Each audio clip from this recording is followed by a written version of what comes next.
இப்போ புதிதாக கட்சி தொடங்கி இருக்கிற விஜய் வந்து ஆட்சியை பிடிப்போம் அப்படின்ற அளவுக்கு சொல்கிறாரு. முதலில் சட்டமன்றம் என்றால் என்ன, எந்தவித ஒரு அடிப்படை புரிதலும் இல்லாமல் அப்படி வாக்களித்து இவர்களை அங்கே அனுப்பினா சட்டமன்றம் செயல்படுமா? நீங்கள் சொல்லுங்கள். கூட்டம்லாம் ஓகே தான், அது எப்படி ஓட்டா மாறும்? நடுவில் நீங்கள் பேசின ஒரு கருத்துக்கு வந்து அவங்க நிறைய எதிர்வினை ஆட்சியிருந்தாங்க.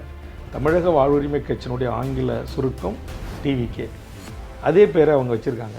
நீங்கள் நேற்றுக்கு வந்து திடீர்னு ஒரு பேரை வச்சுட்டு அதை அபகரித்துக் கொள்வது எந்த விதத்தில் நியாயம்? சீமான் வந்து நாம் தமிழர் கட்சிக்கே உங்களை வந்து தலைமை பொறுப்புக்கே வர சொல்லி என்னைக்காவது பின்னாடி அதை யோசிச்சிருக்கீங்களா? பேசாமல் அந்த பொறுப்பை எடுத்துருக்கலாம் அப்படின்ற மாதிரி. யாராக இருந்தாலும் சரி தான், எதிரியாக இருந்தால் கூட அப்படியே கட்டி அணைச்சி அண்ணன் மாமா மச்சான் தம்பி அவர் ஒரு நட்புக்காக ஒரு இயங்கக்கூடியவர். நான் வந்து காம்பவுண்ட் சுவரை, அவருடைய வீட்டு காம்பவுண்ட் சுவரை ஏறி குதித்து போய் அவர் அறையை தட்டி நம்மளை நம்பி வரக்கூடிய ஒரு 50 பேரோ 100 பேரோ 200 பேரோ இல்லை ஒரு 500 பேரோ கொண்ட ஒரு நல்ல ஒரு தமிழர் படையை அவர்கிட்ட ஏதாவது மாற்றங்கள் அந்த மாதிரி தெரியுதுன்னு பார்க்குறீங்களா? சில விடயங்களில் சில பேச்சுகளில் எனக்கு வந்து உடன்பாடு இல்லை. அதிமுக வந்து உங்ககிட்ட பேசுகிறாங்க, 3 சீட்டு கொடுக்குற கூட தயாராக இருக்காங்க, எப்படியாவது வந்து ஏன் நீங்கள் குறைக்கிறீங்க 3? இல்லை, ஆனால் நீங்கள் போகலையா? என்ன காரணம்? அப்பா உன்னை என்னால் சமாளிக்கவே முடியலப்பா அப்படிம்பாரு. உண்மையிலேயே ஒரு விதத்தில் அவர் வந்து ஒரு மிகப்பெரிய திறமசாலி தான். என்னை நீக்கி ஐயா அறிவிச்சிட்டாரு, ஆனால் அவரால் அவருக்கு தூக்கம் இல்லை. சமீபத்தில் எதுவும் பேசினார் தொலைபேசியில்? சமீபத்தில் பேசினார். என்ன பேசினார், அவ்வளோதான். அரசியல் இல்லை. தெறிக்க விடும் காரம் நிறம் சுவையை தருகிறது. ஆச்சி மிளகாய் தூள் தெறிக்க விடும் காரம் நிறம் சுவை. ஜெயச்சந்திரனின் அடடா ஆடியோ ஆஃபர் 5 முதல் 70% வரை டிஸ்கவுண்ட். வணக்கம். தொடர்ச்சியாக வந்து சட்டமன்ற உறுப்பினராக இருக்கிற காலமாக இருந்தாலும் சரி, மற்ற நேரங்கள்லையும் தொடர்ச்சியாக ஒரு மக்கள் பணி, மக்களுக்கான பணிகள், மீனவர் பிரச்சனை, ஏன்னா நம்ம வந்து கூப்பிடும்போது பேசும்போது ஏதாவது இன்டர்வியூக்கோ மற்ற விஷயங்கள் பேசும்போது மீனவர் பிரச்சனைக்கு போயிட்டுருக்கேன், அங்கே வேற ஒரு விஷயத்துக்கு போயிட்டுருக்கேன் அப்படின்னு எப்போதுமே களத்தில் வந்து ரொம்ப ஆக்டிவாக இருக்கீங்க.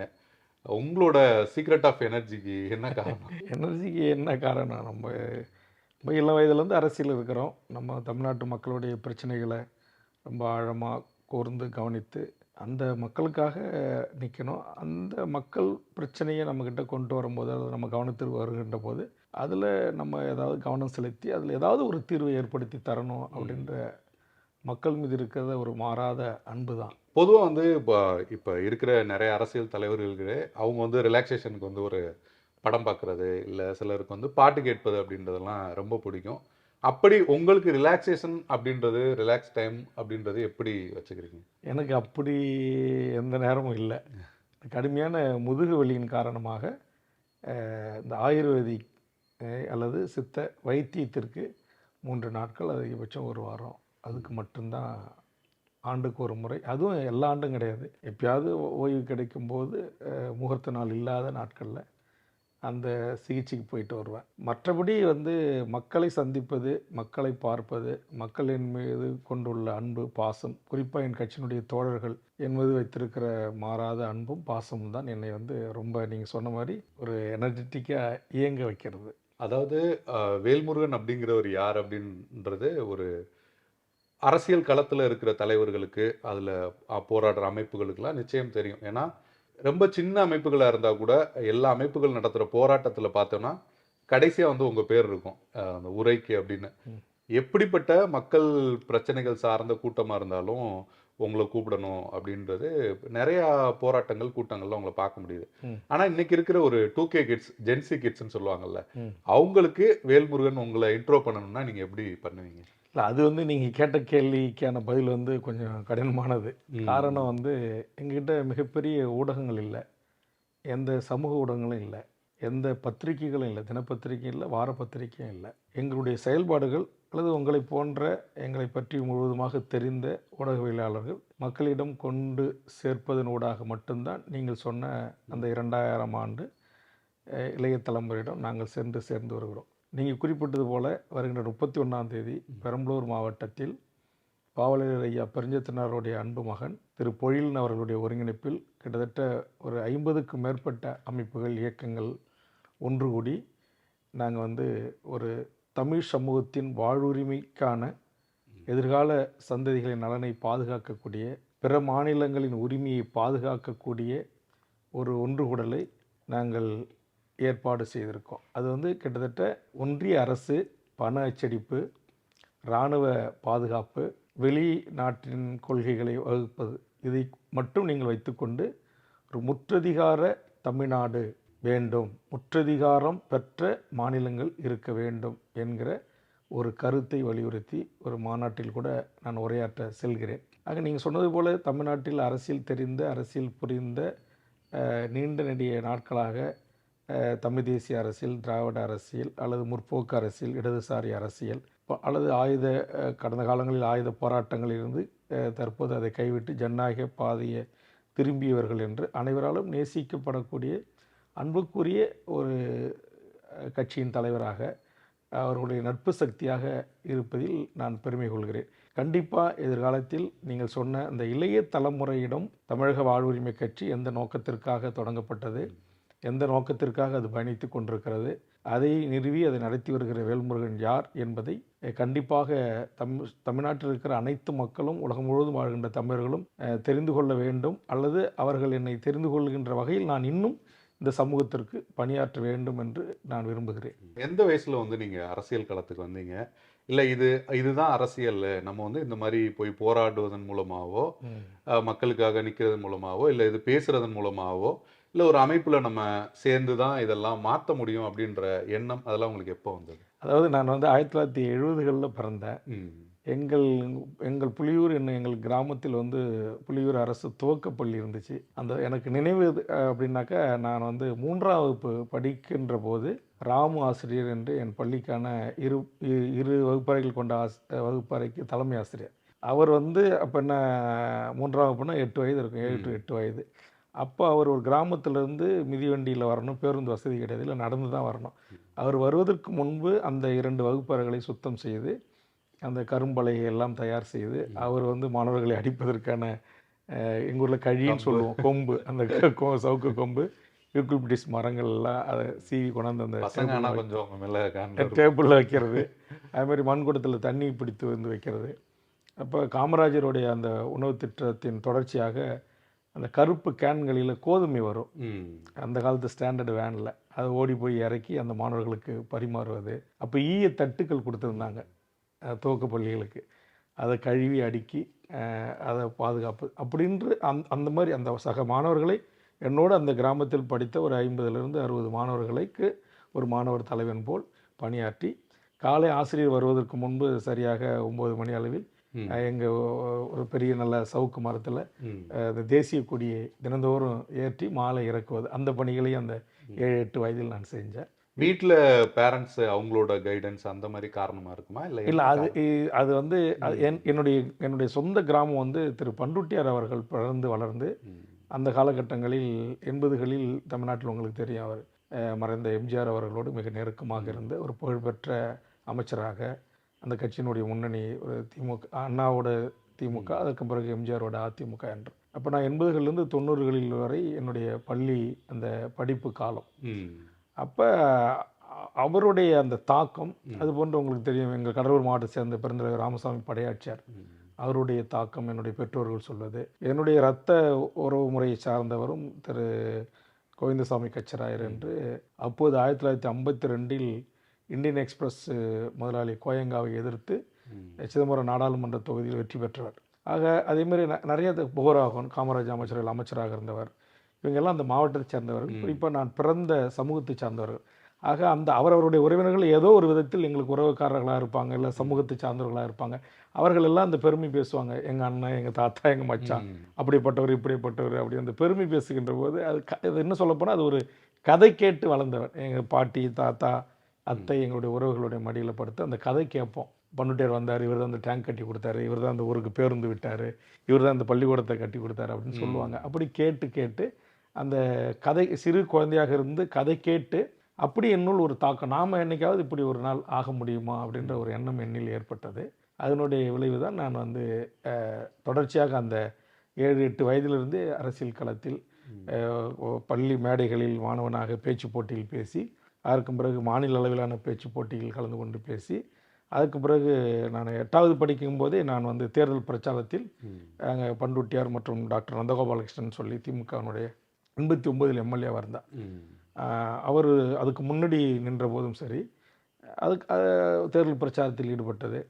அப்போ அதே அந்த 80களில் நான் 10 வயது சிறுவனாக இருக்கின்ற போது தான் உங்களுக்கு தெரியும் 1983 வந்து ஜூலை கலவரம். அப்போ நான் வந்து துவக்கப்பள்ளி முடிச்சுட்டு உயர்நிலைப் பள்ளிக்கு வரேன். அப்போ அந்த 13 வயதில் அந்த பிரச்சனைக்காக மக்களோட அங்கேருந்து அந்த 7 ஆதரவு சக்திகளோடு சேர்ந்து அவங்க எல்லாம் வந்து பள்ளிகளில் வந்து மாணவர்களை வேலை நிறுத்தம் செய்து ஒரு பேரணி அழைச்சி சென்றதில் என்னுடைய பங்கு. அதே காலகட்டம் தான் உங்களுக்கு தெரியும் தமிழரசன் அவர்கள் வீரியமாக அங்கே வந்து ஒரு சமத்துவத்திற்கான, சமநீதிக்கான, சாதி ஒழிப்புக்கான ஒரு போராட்ட களத்தை பெரம்பலூர், அரியலூர், கடலூர் மாவட்டங்களில் மிக வீரியமாக, அன்றைக்கு பெரம்பலூர் மாவட்டம் கிடையாது, அரியலூர் மாவட்டம். அப்போ அதனுடைய ஒரு தாக்கம், அவங்க வந்து இந்த வெள்ளை பேப்பரில் சகுப்பு எழுத்தில் கம்யூனிஸ்டுகள் மாதிரி துண்டறிக்கைகள் போடுவாங்க. அதில் நல்லா அது படிக்கும்போது ஒரு ஈர்ப்பு இருக்கும். அப்படி ஏற்பட்டது. அதற்கு பிறகு 86 சாலை மறியலுக்கு முன்னாடி ஒரு நாள் ரயில் மறியல் போராட்டம், அதை குறித்தான துண்டறிக்கை, அப்புறம் 87 சாலை மறியல் துண்டறிக்கை, இதையெல்லாம் அப்படியே மாணவர் பருவமாக இருந்து படிக்கின்ற போது அதெல்லாம் ஈர்ப்பட்டு எனக்கு என்ன இன்றைக்கி ஒரு 40 ஆண்டு காலத்திற்கு மேலே ஒரு அரசியல் அனுபவம், எல்லா சூழல்களையும் எதிர்கொண்டு இன்றைக்கி ஒரு அரசியல் கட்சியை நடத்துவதற்கான இந்த வலிமை, இந்த நெஞ்சுரம், இந்த ஒரு புரிதல் எனக்கு கிடைத்தது வந்து நான் பிறந்து வளர்ந்த என்னுடைய அந்த கடலூர் மாவட்டம், அந்த பகுதியினுடைய அந்த செம்மண் பூமியில் தோன்றிய தலைவர்கள். அது வந்து பெருந்தலைவராக இருக்கலாம், பண்ருட்டியாராக இருக்கலாம், போராகனாக இருக்கலாம், அல்லது தமிழரசனாக இருக்கலாம், ஐயா புலவர் கலிய பெருமாளாக இருக்கலாம். ஆக அதுக்கு பிறகு டாக்டர் மருத்துவர் ராமதாஸ் ஐயாவுடைய சமூக நீதி போராட்டம். ஆக நான் இந்த முப்பெருமான காலகட்டத்தில் வளர்ந்தவன். தமிழீழ விடுதலை, தமிழ்நாடு விடுதலை, சமூக நீதிக்கான போராட்டம். ஆக இதை மூன்றிலும் பங்கெடுத்தவன். மூன்றிலும் ஏதோ ஒரு விதத்தில் என்னால் இயன்ற சிறு சிறு உதவிகளை செய்து அந்த தலைமைகளோடு கொஞ்சம் நெருக்கத்தை ஏற்படுத்தி கொண்டவன். அதனால தான் இன்றைக்கி வந்து வெற்றியோ தோல்வியோ 6 முறை தேர்தல் சந்தித்து 3 முறை வெற்றி பெற்று 3 முறை தோல்வியை சந்தித்தும் கூட இன்றைக்கி தனியாக மருத்துவர் ஐயா அவர்களை எதிர்த்து பாட்டாளி மக்கள் கட்சியிலிருந்து வெளியேறிய மிகப்பெரிய ஜாம்பவான்கள், மிகப்பெரிய கோடீஸ்வரர்கள், அவர்களாலும் கூட நின்று தாக்கு பிடித்து கட்சி நடத்த முடியல. நான் நடத்துகிறேன் அப்படின்னா நான் அந்த வளர்ந்து வந்த அந்த பாதை 10 கிட்டத்தட்ட அது கேள்வியாகவே வச்சுருந்தேன். கிட்டத்தட்ட வந்து 10 அமைப்புகள் வந்து வெளியில் போய் ஆரம்பிச்சிருக்காங்க. அதில் வந்து ஓரளவுக்கு மக்கள் மத்தியில் அறிமுகமாகி சட்டமன்ற உறுப்பினர் அப்படின்னு தாக்கு பிடிச்சிட்டு இருக்க ஒரு இயக்கம் வந்து தமிழக வாழ்வுரிமை கட்சியாக தான் இருக்குது. முதல் அரசியல் கட்சி அப்படின்றது பாட்டாளி மக்கள் கட்சி தானே உங்களுக்கு? நீங்கள் உங்களோட அரசியல் பயணம் அப்படின்றது முதல் பாட்டாளி மக்கள் கட்சியில் தானே? இல்லை, நான் வந்து அப்போது வந்து பண்ருட்டியாரே திமுகவில் இருந்த காரணத்தினால் எங்கள் கிராமம் பெரும்பான்மையாக திமுக கிராமம். என்னுடைய சித்தப்பா, பெரியப்பா, சகோதரர்கள் எல்லாமே திமுகவில் இருந்தாங்க. நானும் திமுகவுக்கு நான் பொறுப்பில் வரல. ஆனால் என்னுடைய சகோதரர் ஒன்றிய இளைஞணி பொறுப்பில் இருந்தார். எங்கள் சித்தப்பா ஒன்றிய தலைவராக இருந்தார். ஊரினுடைய கிளை செயலராக இருந்தாங்க. என் உறவுகள் எல்லாருமே. பண்ருட்டியார் பிரிந்து அதிமுகவுக்கு போன பிறகு சில குடும்பத்தில் இருக்க பங்காளிகள் சில பேர் அதிமுக போனாங்க. ஆனால் எங்கள் குடும்பம் திமுகவிலே தொடர்ந்து இருந்தது. நான் திமுகவிலேயே பயணித்தேன்.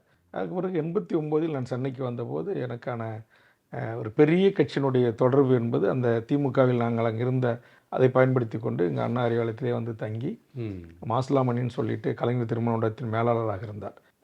மாநில திராவிட முன்னேற்ற கழகத்தின் தொண்டர்படை தலைவராகவும் இருந்தார். அவர் எனக்கு தூரத்து உறவினர். அவரோடும் இப்போது உயர்கல்வித்துறை அமைச்சராக இருக்கிற கோவி செழியன் அவரும் நாங்களும் சேர்ந்து கலைஞரின் தம்பிகள் அப்படின்னு சொல்லி 89 திமுக ஆட்சிக்கு பொறுப்பேற்றவுடன் அன்றைய முதல்வர் கலைஞர் மற்றும் அவரோடு இருந்த அமைச்சரவை சகாக்களை குறித்து ஒரு நூல் வெளியிடுவதற்கான இந்த தலைவர்களுடைய வாழ்க்கை வரலாறுகளை, தலைவர் கலைஞர், பேராசிரியர் அன்பழகனார், ஆற்காட்டார், நாஞ்சிலார் போன்ற முன்னணி தலைவருடைய வாழ்க்கை வரலாறுகளை சேகரித்து கலைஞரின் தம்பிகள் என்கிற ஒரு நூல் வெளியீட்டு விழாவில் கூட என்னுடைய பங்கு இருந்தது. அந்த அளவுக்கு எனக்கு திமுகவோடு மிக நெருக்கம் இருந்தது. எங்கள் குடும்பம் திமுக பாட்டாளி மக்கள் கட்சி தொடங்குவதற்கு முன்பு வரை, அந்த கட்சி அறிவிக்கின்ற வரையில் நாங்கள் திமுக குடும்பம். பாமக இன்றைய காலகட்டத்தில் இப்போ இந்த பிரச்சனைகள் அப்படின்றது தொடர்ச்சியாக போயிட்டே இருக்குது. நிறையா அரசியல் பார்வையாளர்கள் சொல்கிறது என்னென்னா, இது வந்து சீக்கிரமாக முடிவுக்கு வர மாதிரி தெரியல, இதே நிலை தான் தொடருவதற்கான வாய்ப்பு இருக்குது அப்படின்றாங்க. நீங்கள் எப்படி பார்க்குறீங்க? என்னை பொறுத்தவரையில் இதே நிலை தொடரக்கூடாது இது அப்பாவுக்கும் மகனுக்குமான பிரச்சனை. கண்டிப்பாக இந்த சட்டமன்ற தேர்தல் நெருங்க கண்டிப்பாக இந்த பிரச்சனை ஒரு சுமூக முடிவுக்கு எட்டப்படும் என்று நான் நம்புகிறேன். சட்டமன்ற உறுப்பினரா இது வந்து 3வது முறை, இந்த இன்னொரு 1 வருஷம் தான் இருக்கு. இதுல உங்களோட அனுபவங்கள் வந்து எப்படி இருந்தது? குறிப்பா இந்த சட்டமன்றத்துல வந்து அடிக்கடி வந்து சபாநாயகர் அப்பாவுக்கும் உங்களுக்குமான அந்த சில கருத்து மோதல்கள் அப்படின்றது, ஒரு முறை வந்து முதல்வரே எந்திரிச்சு வந்து இந்த மாதிரிலாம் நடந்துக்க கூடாது அப்படின்ற அளவுக்கு சொன்னாங்க. நீங்க எப்படி பார்க்குறீங்க இந்த அது விஷயம்? வந்து இந்த சமரசமற்ற ஒரு போர்க்குணம் என்பது என்னில் அது மிக அதிகமாக இருக்கிறது. நான் தான் சொன்னல, நான் தமிழக தேசிய தலைவர் பிரபாகரன் அவர்களை பார்த்து அவர் சமகாலத்தில் வாழ்ந்த அந்த மகத்தான தலைவனுடைய வரலாறை உள்வாங்கி அவர் வழிநடத்திய தளபதிகள் போராளிகளோடு பழகி வளர்ந்தவன். அதே மாதிரி தோழர் தமிழரசனுக்கும் அடுத்த நிலையில் இருந்த 2ஆம் கட்ட தலைவர்களோடு பழகி அவர்களோடு பயின்று அவர்களோடு இரண்டர கலந்து சில போராட்டங்களில் பங்கெடுத்து வாழ்ந்தவன். அதே மாதிரி இடஒதுக்கீடு போராட்டத்திற்காக என்னுடைய பங்களிப்பும் இருந்தது. ஆக அந்த சூழலில் வளர்ந்த நான் எந்த மக்களுக்காக தமிழக தேசிய தலைவர் போராடுகிறாரோ, எந்த நோக்கத்தை முன்வைத்து இங்கு தமிழ்நாடு விடுதலை படை என்கிற அமைப்பை தோழர் தமிழரசன் கட்டி அமைத்தாரோ, ஆக இவற்றையெல்லாம் ஒரு ஆதரவாளனாக, அவர்களுக்கான ஒரு ஆதரவு தளத்தை உருவாக்குவனாக, எதையெல்லாம் எந்த கருத்துக்களை எல்லாம் உள்வாங்கி இருந்தனோ அதே கருத்தோடு அதே எண்ணத்தோடு தான் நான் இன்றும் இருக்கிறேன். சட்டமன்ற உறுப்பினர் பதவி என்பது மக்களுக்காக பணியாற்றுவதற்கு மக்கள் எனக்கு அளித்த ஒரு வாய்ப்பு. அப்போ அந்த மக்கள் எந்த அளவுக்கு என் மீது நம்பிக்கை வைத்து 3 முறை ஒரு தொகுதியில் எனக்கு வாக்களித்து என்னை வெற்றி பெற செய்திருக்கிறாங்க. ஆக அந்த தொகுதி மக்களுக்கான முன்னேற்றங்கள். நான் அந்த தொகுதி சட்டப்பேரவை உறுப்பினராக வருகின்ற வரையில் அது வெறும் முந்திரி காடுகளும் இயற்கை விவசாயிகள் நடந்த ஒரு பூமி. அங்கே ஒரே ஒரு தொழிற்சாலைகள் கூட கிடையாது, ஒரே ஒரு கல்லூரி கூட கிடையாது. இப்போது நான் போராடுவது, பேரவைத் தலைவரோடு சண்டையிடுவது, அது முதலமைச்சரை என்னை கண்டிப்பது, அல்லது மற்ற ஏனைய அமைச்சர்களோடு எனக்குமான மோதல் என்பது தனிப்பட்ட முறையில் நான் வளர வேண்டும் என்பதற்காகவோ எனக்காகவோ எந்த கோரிக்கைகளை முன்வைத்து ஏற்பட்ட மோதல்கள் அல்ல. அது என் இனத்திற்காக, என் தாய்மொழி தமிழுக்காக, உலகமெல்லாம் வாழ்கின்ற தமிழர்களுடைய வாழ்வுரிமைக்கான பிரச்சனைகளை தமிழ்நாட்டில் இருக்கின்ற ஒரு அரசாங்கம், அந்த அரசாங்கம் எதை செய்ய வேண்டும் எதை செய்யக்கூடாது என்று நான் எடுத்து வைக்கிற கருத்துக்களின் அடிப்படையில் ஏற்படுகின்ற மோதல். முதல்வருடைய கண்டிப்பு கூட அதை ஒட்டி தான். நான் வந்து கல்லூரியில்னு கலைஞர்கிட்ட சண்டையிட்டு பொறியியல் கல்லூரி என் தொகுதிக்கு வாங்கி தந்தேன். இப்போது மாண்புமிகு தமிழ்நாடு முதலமைச்சரிடம் ஒரு அரசு கலைக்கல்லூரியில் கொடுங்கன்னு சொல்லி சண்டையிட்டு வாதாடி தான் வாங்கினேன். அதை கூட ஒரு கடலூர் அரசு விழாவில் பதிவு செய்தே எனக்கு கொடுத்தார். வேல்முருகன் எப்போ பார்த்தாலும் சண்டை போட்டுகிட்டே இருக்கிற அப்படின்னு. அதே மாதிரி தமிழிலும் அர்ச்சனை செய்யப்படும்ன்ற போது எனக்கு ஒரு அரசியற்றம் ஏற்பட்டு, அது என்ன தமிழ்நாட்டு கோவில்களில் தமிழிலும் என்று அந்த பெயர் பலகை தூக்குங்கன்னு சொல்லி தமிழில் அர்ச்சனை செய்யப்படும் அப்படின்னு சொல்லி ஒரு அரசாணை வெளியிட்டேன். அதே மாதிரி குடமுழுக்குகள் இங்கு தமிழ்நாட்டில் நடைபெறுவதில்லை, நன்னீராட்டல் அது தமிழில் தான் பண்ணணுன்ற அரசு உத்தரவை பெற்றேன். அது நடைமுறைப்படுத்தாத போது சில அமைச்சர்களுக்கும் எனக்கும் வாக்குவாதம். இங்கு பல இடங்களில் தமிழ் இல்லாமல் முழுக்க ஆங்கிலமும் வேறு மொழிகளும் இங்கு ஆதிக்கம் செலுத்துகின்ற போது அதற்கு எதிரானது தான் என்னுடைய அந்த அரசியற்றம், என்னுடைய கேள்விகள். அது பேரவைத் தலைவர் நேர நிர்வாகத்தை கருத்தில் கொண்டு ஒரு சட்டமன்றத்தில் ஒரு பிரச்சனையை நான் எழுப்புகிறேன் அப்படின்னா அதில் ரொம்ப கீழிருந்து அதனுடைய ஆழம் ஆணி வேறு வரையில் இந்த பிரச்சனைகளை தொட்டு பேசுவேன். அதை அவர் அனுமதிப்பதில்லை, அதனால் கோபம் வரும். அதனால் ஏற்படுகின்ற தனிப்பட்ட முறையில் அறையில் பார்க்கும்போது தனிப்பட்ட முறையில் பேரவைத்தில் எனக்கு எந்த பிரச்சனை என்ன சொல்லுவார்? நீங்கள் எப்பா உன்னை என்னால் சமாளிக்கவே முடியலப்பா அப்படிம்பாரு. அமைச்சர்கள், மூத்த அமைச்சரும் சொல்லுவாங்க. முதலமைச்சரும் காலையிலே சொல்லி விட்டுருவார் நேரு அண்ணங்கிட்ட, வேலு அண்ணங்கிட்ட சொல்லி, வேல்முருகன்கிட்ட கொஞ்சம் சொல்லுங்கள், இன்றைக்கி இத்தனை பில் பாஸ் பண்ணணும், இத்தனை மந்திரிகள் பதில் சொல்லணும், 0 ஹவர்ஸில் பிரச்சனை பண்ணுறாரு, கேள்வி நேரத்தில் பிரச்சனை பண்ணுறாரு, பில்ஸ் பாஸ் பண்ணும்போது ஏஞ்சி நிறுத்தி அதில் விவாதிக்கணும்னு சொல்கிறாரு, அதனால் கொஞ்சம் சுருக்கமாக பேச சொல்லு அப்படிம்பாரு. எனக்கு சுருக்கமாக பேச வராது தளபதி அப்படிம்பா. நான் பேரவை தலைவர் ரூமில் காலையில் நானும் முதலமைச்சர் முன்வரிசை தலைவர்கள் எல்லோரும் பெரும்பாலும் சந்திப்போம். ஒவ்வொரு நாளும் சந்திக்கும் போது என்கிட்ட சொல்லும் போது நான் சொல்லுவேன், எனக்கு சுருக்கமாக பேசவே வராது தளபதி அப்படின்னு சிரிச்சுக்கிட்டே சொல்லுவார், சிரிச்சுக்கிட்டே போயிடுவார். பேரவைக்குள்ளேயே அறைக்குள்ளே அங்கெல்லாம் எங்களுக்கு எந்த பிரச்சனை இல்லை.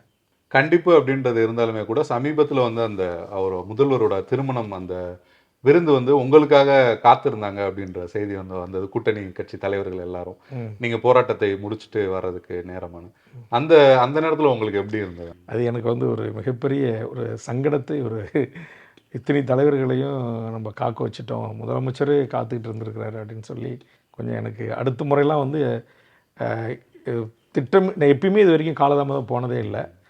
இத்தனை ஆண்டு காலம் முதலமைச்சரோட எனக்கு பழக்கம் ஏற்பட்ட அளவில் அவர் சந்திப்புக்கு நேரம் கொடுத்த போது அண்ணாரி வளத்திலையோ சரி, வீட்லேயோ சரி, கோட்டையிலையும் சரி. ஆனால் இது வந்து அன்றைக்கி வந்து தமிழீழ மண்ணில் நடந்தேறிய இனப்படுகொலைக்கும் செம்மண்ணில் தற்போது காணப்படுகின்ற எலும்புக்கூடுகளுக்குமான செம்மணி புதைகுழுக்கு நீதி கேட்டும் இனப்படுகொலைக்கான சர்வதேச நீதி விசாரணை வேண்டும், ஒரு பொது வாக்கெடுப்பு நடத்த வேண்டும் என்கிற கோரிக்கைகளை வலியுறுத்தி சட்டமன்றத்தில் மாண்புமிகு முதலமைச்சர் தீர்மானம் நிறைவேற்றணும் அப்படின்றதுக்கான ஒரு பெருந்திரள் மக்கள் போராட்டம் அது. அதே மாதிரி வடவருடைய ஆதிக்கம், தமிழுடைய வேலைவாய்ப்பை பறிப்பது, தமிழுடைய திட்டமிட்டு வணிகம், நம் தமிழர்கள் கையில் இருந்த அத்தனை வணிகமும் இன்றைக்கி வடவர்கள் கைக்கு போச்சு. ஆக தமிழ் சமூகத்தின் மிக முக்கியமான ஒரு பிரச்சனைக்காக அன்றைக்கி பல்லாயிரக்கணக்கான மக்களை திரட்டி போராடி அந்த பெரும் கூட்டத்திலிருந்து விடைபெற்று, அண்ணா சாலை தெரியும் உங்களுக்கு எப்படி இருக்கும், உங்களுக்கு டிராஃபிக் அப்படின்னு, அதையும் தாண்டி நான் போனேன். கொஞ்சம் காலதாமதம் ஆகி போச்சு. நான் வரேன்னு தெரிஞ்ச உடனே துணை முதலமைச்சர் அண்ணன் நேரு அவர்கள், அண்ணன் ஏவா வேலு போன்றவர்கள்லாம் வாசல் வரை வந்து வரவேற்று, முதலமைச்சரும் வீட்டு வாசலுக்கு வந்து வரவேற்று, வாங்க உங்களுக்காக தான் எல்லாம் காத்திருக்காங்க தலைவர்கள் அப்படின்னு சொல்லிட்டு, அப்புறம் புகைப்படம் எடுத்துக்கிட்டு அப்புறம் சாப்பிட்லாம் பண்ணாங்க. சாப்பிட்லாம் தளபதின்ட்டு அப்புறம் எல்லோரும் போய் சாப்பிட்டோம். அது வந்து உண்மையிலே மாண்புமிகு முதலமைச்சர், துணை முதலமைச்சர், அவருடைய முதலமைச்சருடைய வாழ்க்கை இணையர் உள்ளிட்ட அவருடைய குடும்பத்தார் அத்தனை பேருமே ஒரு அவ்வளோ இன்முகத்துடன் ஒரு என்ன சொல்லுவாங்க, ஒரு விருந்தோம்பல் என்பதற்கு ஒரு எடுத்துக்காட்டாக அந்த விருந்தோம்பல் இருந்தது. உண்மையிலே அது என் வாழ்க்கையில் ஒரு மறக்க முடியாத ஒரு நிகழ்வு. காரணம் எனக்கு வந்து ஒரு முதலமைச்சர், ஒரு துணை முதலமைச்சர், மூத்த அமைச்சர்கள், இத்தனை கட்சியினுடைய தலைவர்கள் எல்லாரும் வந்துட்டாங்க. நான் வந்து அன்னைக்கு பார்த்து இந்த போராட்டத்தில்னால எனக்கு காலதாமதம் ஆயிடுச்சு. உண்மையிலே அது எனக்கு வந்து ரொம்ப ஒரு வருத்தமாக ஆயிடுச்சு. என்னடா எல்லாரையும் காக்க வச்சுட்டோமே அப்படின்னு. தோழமை அப்படின்றது உங்களுக்கு நிறைய கட்சிகள் நபர்களோட இருக்கும். இப்போ வந்து தோழமையாக பேசுறது அப்படின்றத தாண்டி அரசியல் களத்தில் உங்களுக்கு நண்பர் அப்படின்னு யாராவது ஒருத்தங்களை சொல்ல முடியுமா? சட்டமன்றத்துக்குள்ளே கூட இத்தனை வருஷம் நீங்கள் 3 முறை இருந்திருக்கீங்க, இவர் வந்து என்னோட நண்பர், எதை வேணால் மனம் திறந்து இவர்கிட்ட வந்து பேசலாம் அப்படின்ற மாதிரி யாராவது? அப்படின்னு இல்லை, நான் வந்து எல்லாருக்கிட்டையுமே மனம் திறந்து பேசிடுவேன். எனக்கு எதுவும் உள்ளொன்று வைத்து புறமொன்று பேச தெரியாது. நான் எல்லாருக்கிட்டையும் ரொம்ப அன்பாகத்தான் பழகுவேன். நான் அங்கே வந்து முதலமைச்சர்கிட்ட எந்த அளவுக்கு அன்பு பாராட்டி பேசுகிறேன்னு ஒரு வாஞ்சியோடு, அதேமாரி தான் திரு இபிஎஸ் போன்றவர்களையும் ஓபிஎஸ் போன்றவர்களையும் நான் பேசுவேன். அதிமுகவுடைய முன்னெடுத்து தலைவர்கிட்டையும் அப்படி தான் பேசுவேன். திமுகவில் இருக்கிற எம்எல்ஏக்கள்லேருந்து அமைச்சர்களோடையும் எல்லாருக்கிட்டையும் நான் ரொம்ப என்கிட்ட ரொம்ப நெருக்கமாக பேசக்கூடியவர்கள், ரொம்ப ஒரு என்ன சொல்லுவாங்க, ஜாலியாக மனவிட்டு பேசக்கூடியவர்களில் வந்து மாண்புமிகு நகராட்சி நிர்வாகத்துறை அமைச்சர் அண்ணன் நேரு, அதே மாதிரி எங்கள் மாவட்ட அமைச்சர் வேங்கையன் மைந்தன் எம்ஆர்கே பன்னீர்செல்வம், கணேசன், இவங்கெல்லாம் க்ளோஸாக பேசுவோம். ஏதாச்சும் முக்கியமான விடயங்கள் ரொம்ப நீண்ட நாளாக இழுக்குது அப்படின்னா எங்கள் சட்டமன்ற கட்சி தலைவர்களுக்கு ஏதாவது பிரச்சனைனா சொல்கிறது, அரசுக்கு எங்களுக்குமான ஒரு இணக்கமாக செயல்பாட்டுக்கு முதலமைச்சரால் அந்த பணியை தந்த திரு ஏவா வேலு போன்றவர்கள். துரைமுருகன் இயல்பிலேயே நான் திமுக காலத்தில் இருந்து மாணவர் பருவத்தில் இருந்த காலத்துலேருந்து அவர் எனக்கு நல்ல அவருடைய சீடர்னு சொல்லுவார். அவரே பெருமையாக எல்லா இடங்கள்லையும் வேல்முருகன் என்னுடைய சீடன் அப்படிம்பார்.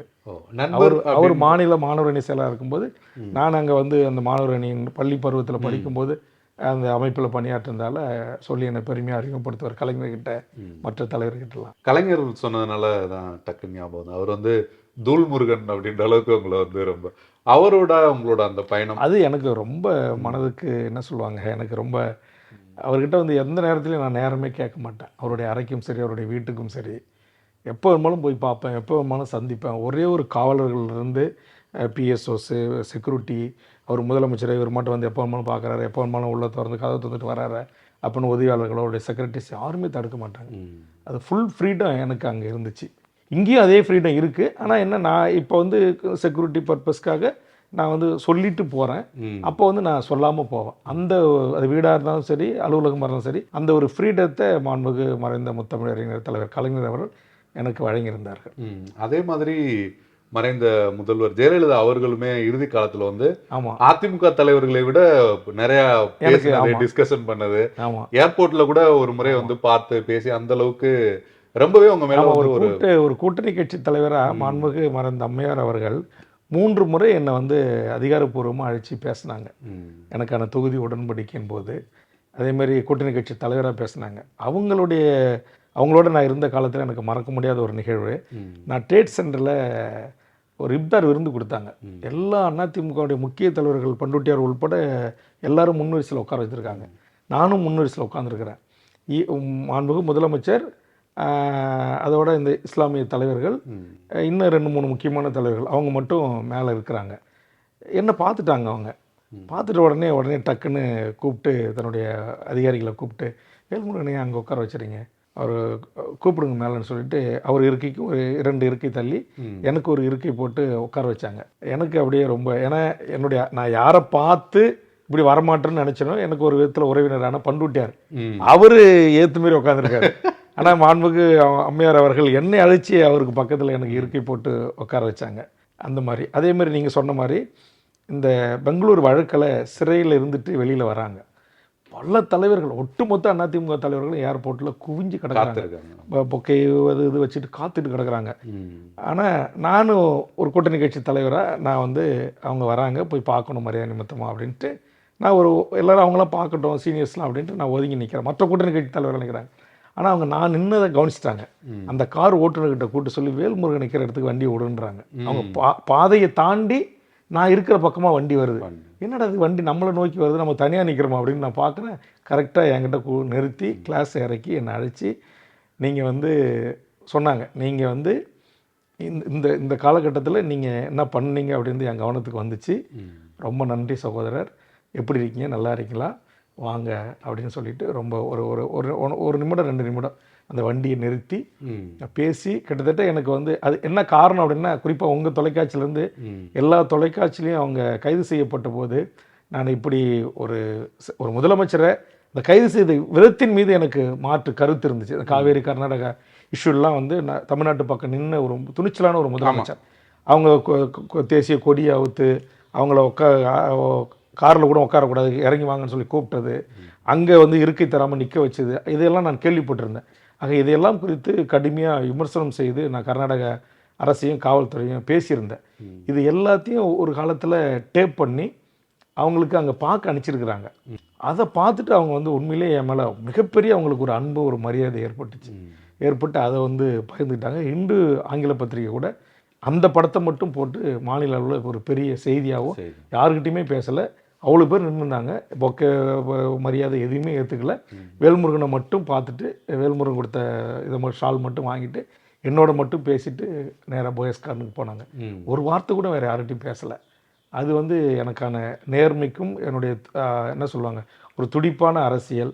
இன்னொன்று, நான் அதிமுக ஆட்சியில் இருந்த போதும் சரி, கலைஞர் ஆட்சியில் இருந்த போதும் சரி, தற்போது முதலமைச்சராக இருக்கின்ற அன்புக்குரிய தளபதி ஸ்டாலின் அவர்களுடைய ஆட்சியிலும் சரி, யாரிடத்திலும் நான் இதுவரையிலும் எனக்கு அல்லது நான் பலனடைய வேண்டும் என்பதற்காக ஒரே எந்த ஒரு கடிதமும் கொடுத்து எந்த உதவியும் கேட்கல. அது அவங்களுக்கு ரொம்ப பிடிச்சிச்சு. ஒரு கட்டத்தில் என்கிட்ட சொல்லி அனுப்புகிறாங்க, அவருக்கு எதாவது ஒன்றுமே கேட்க மாட்டேன்றாரு, எதாவது என்ன சொல்லுங்கள் அப்படிங்கும்போது எனக்கு ஒன்றும் தனிப்பட்ட முறையில் எனக்கு எதுவும் இல்லை, மண் சார்ந்து மொழி சார்ந்து இனம் சார்ந்து தான். அதனால் அவங்க மேலே எனக்கு அரசியல் களத்தில் அவங்களுக்கு தெரியும், அன்றைக்கி இருந்த கூட்டணி கட்சி தலைவர்கள்லாம் ஏதாச்சும் ஒரு பிரதிபலனுக்காக போய் அடிக்கடி லெட்டர் கொடுப்பாங்க. அவங்களே என்னப்பா சும்மா அடிக்கடி வந்துடுறாங்க லெட்டர் தூக்கிட்டு, லெட்டர் போர்டு கட்சி அப்படின்னு மாதிரிலாம் கூட விமர்சனம்லாம் இருந்துச்சு. ஆனால் நான் யாரோடத்திலும் நான் நெருங்கி பழகின்ற வாய்ப்பு கிடைத்த போது எனக்கு இதை செய்யுங்க, என் குடும்பத்துக்கு இதை செய்யுங்க, அல்லது என்னை சார்ந்தவரை நீங்கள் ஏதாச்சும் வழிகாட்டி பெரிய ஆள் ஆக்கி விடுங்க, ஒரு வருமானத்துக்கு வழி பண்ணி கொடுங்க, அப்படி என்று எந்த அமைச்சரிடமும் எந்த முதலமைச்சரிடமும் நான் கடிதம் கொடுக்கல. அது அவங்களுக்கு என் மேலே ஒரு மிகப்பெரிய ஒரு மரியாதை. இப்படிப்பட்ட சூழலில் தற்காலத்தில் நிறைய பேர் ஒரு சீட்டுக்காக அவர் திமுக கூட கூட்டணி வச்சிருக்காரு, ஒரு சீட்டு அப்படின்ற மாதிரி அதிகமாக விமர்சிக்கிறது சமூக வலைத்தளங்களில் அப்படின்றதெல்லாம் இருக்குது. அதெல்லாம் பார்க்கும்போது உங்களுக்கு என்ன தோணும்? இல்லை, எனக்கு அதை பற்றி அவங்க அந்த லெஜிஸ்லேட்டிவ் என்று சொல்லக்கூடிய அந்த சட்டப்பேரவையினுடைய மாண்புகளையும் அந்த ஒரு சட்டமன்ற உறுப்பினர் உள்ளே சென்று அந்த குரலற்ற மக்களின் குரலாய் ஒலித்து தமிழ்நாடு முழுவதும் இருக்கின்ற மக்களுக்கான பிரச்சனைகளை தீர்ப்பதற்கு இந்த ஒத்தை சட்டமன்ற உறுப்பினருடைய பணி எவ்வாறு என்பதை குறித்து அவங்களுக்கு எந்த புரிதலும் கிடையாது. சட்டமன்றனாலே என்னன்னு தெரியாது, சட்டமன்ற நடவடிக்கைகள்லாம் என்னன்னே தெரியாது, ஒரு சட்டமன்றத்திற்குள் என்ன அதிகாரம் அப்படின்னு தெரியாது, சட்டமன்றம் இயங்காத காலங்களில் சட்டமன்ற குழுக்களுக்கான என்ன அதிகாரம்னு தெரியாது. இப்போ நான் அரசு உறுதிமொழி குழு தலைவராக இருக்கிறேன், நீங்கள் கூட பார்த்துருப்பீங்க. பல மாவட்டம் 38 மாவட்டங்களுக்கும் நான் ஆய்வு செய்கிறேன். அந்த மாவட்டத்தினுடைய மாவட்ட ஆட்சித்தலைவர், மாவட்ட காவல் கண்காணிப்பாளர், அந்த மாநகரத்தினுடைய போலீஸ் கமிஷனர், மாநகராட்சியினுடைய கமிஷனர்கள், ஒட்டுமொத்த அந்த மாவட்டத்தில் இருக்கிற ஒரு 400லேருந்து 500 அதிகாரி இருக்காங்கன்னா அத்தனை பேர் துறைத் தலைவர்களும் வருவாங்க. சட்டமன்றத்தில் முதலமைச்சர், அமைச்சர்கள் கொடுத்த உறுதிமொழியை குறித்து நான் கேள்வி கேட்பேன். அதை நடைமுறைப்படுத்தி அந்த திட்டங்களை உடனடியாக மக்களுக்கு சென்றடைவதற்கு நான் ஆற்ற பணிகள், எந்தவித எதிர்பார்ப்பும் இல்லாத, எந்தவித தனிப்பட்ட முறையிலும் நலனையும் நான் எதிர்பார்க்காததால் எல்லா முதலமைச்சரிடமும் எனக்கு வந்து ஒரு நல்ல மரியாதை, மதிப்பு இருந்துச்சு. ஸோ இந்த மாதிரி சட்டமன்றம் சார்ந்த விஷயங்களோட புரிதல் இல்லாதனால தான் அப்படி விமர்சிக்கிறாங்க ஆமாம் அப்படின்னு எடுத்துக்கிறேன். ஆமாம், நீங்கள் இந்த ஒத்த சட்டமன்ற உறுப்பினர் கேள்விக்கான பதில் வந்து இந்த சட்டமன்றத்தினுடைய மாண்புகளையும் சட்டமன்ற நடவடிக்கைகளையும் ஒரு சட்டமன்ற உறுப்பினருக்கான என்ன அதிகாரம், அந்த அதிகாரத்தை பயன்படுத்தி ஏழை எளிய மக்களுக்கு, குரலற்ற மக்களுக்கு அல்லது என்னை சட்டமன்ற உறுப்பினராக தேர்வு செய்த மக்களுக்கு என்ன செய்ய முடியும் என்பதை நான் வரலாற்றில் இன்றைக்கு வரலாறாக பதிவு செய்திருக்கிறேன். இன்னைக்கு அன்றைக்கு நான் சட்டமன்ற உறுப்பினராக கலைஞர் ஆட்சியில் இருந்தபோது இருந்த பொறியியல் கல்லூரிகளின் எண்ணிக்கையை இன்னைக்கு பல மடங்கு உயர்த்தியில் என்னுடைய பங்களிப்பு. ஒரு மாவட்டத்திற்கு ஒரு அண்ணா பல்கலைக்கழகங்கள் வேண்டும், பொறியியல் கல்லூரி வேண்டும் என்றதாக இருக்கட்டும். அதேமாதிரி நான் பேசிய போது இருந்த மருத்துவக் கல்லூரிகளை விட இன்றைக்கி 36 அரசு மருத்துவக் கல்லூரிகள் இருக்குது. அன்றைக்கி மருத்துவர் அன்புமணி ராமதாஸ் பாமக மத்திய சுகாதாரத்துறை கேபினட் அமைச்சராக இருந்துச்சு. ஒன்றிய அரசின் அனுமதி தர்ற இடத்துல எங்கள் கட்சி தான் இருக்குது.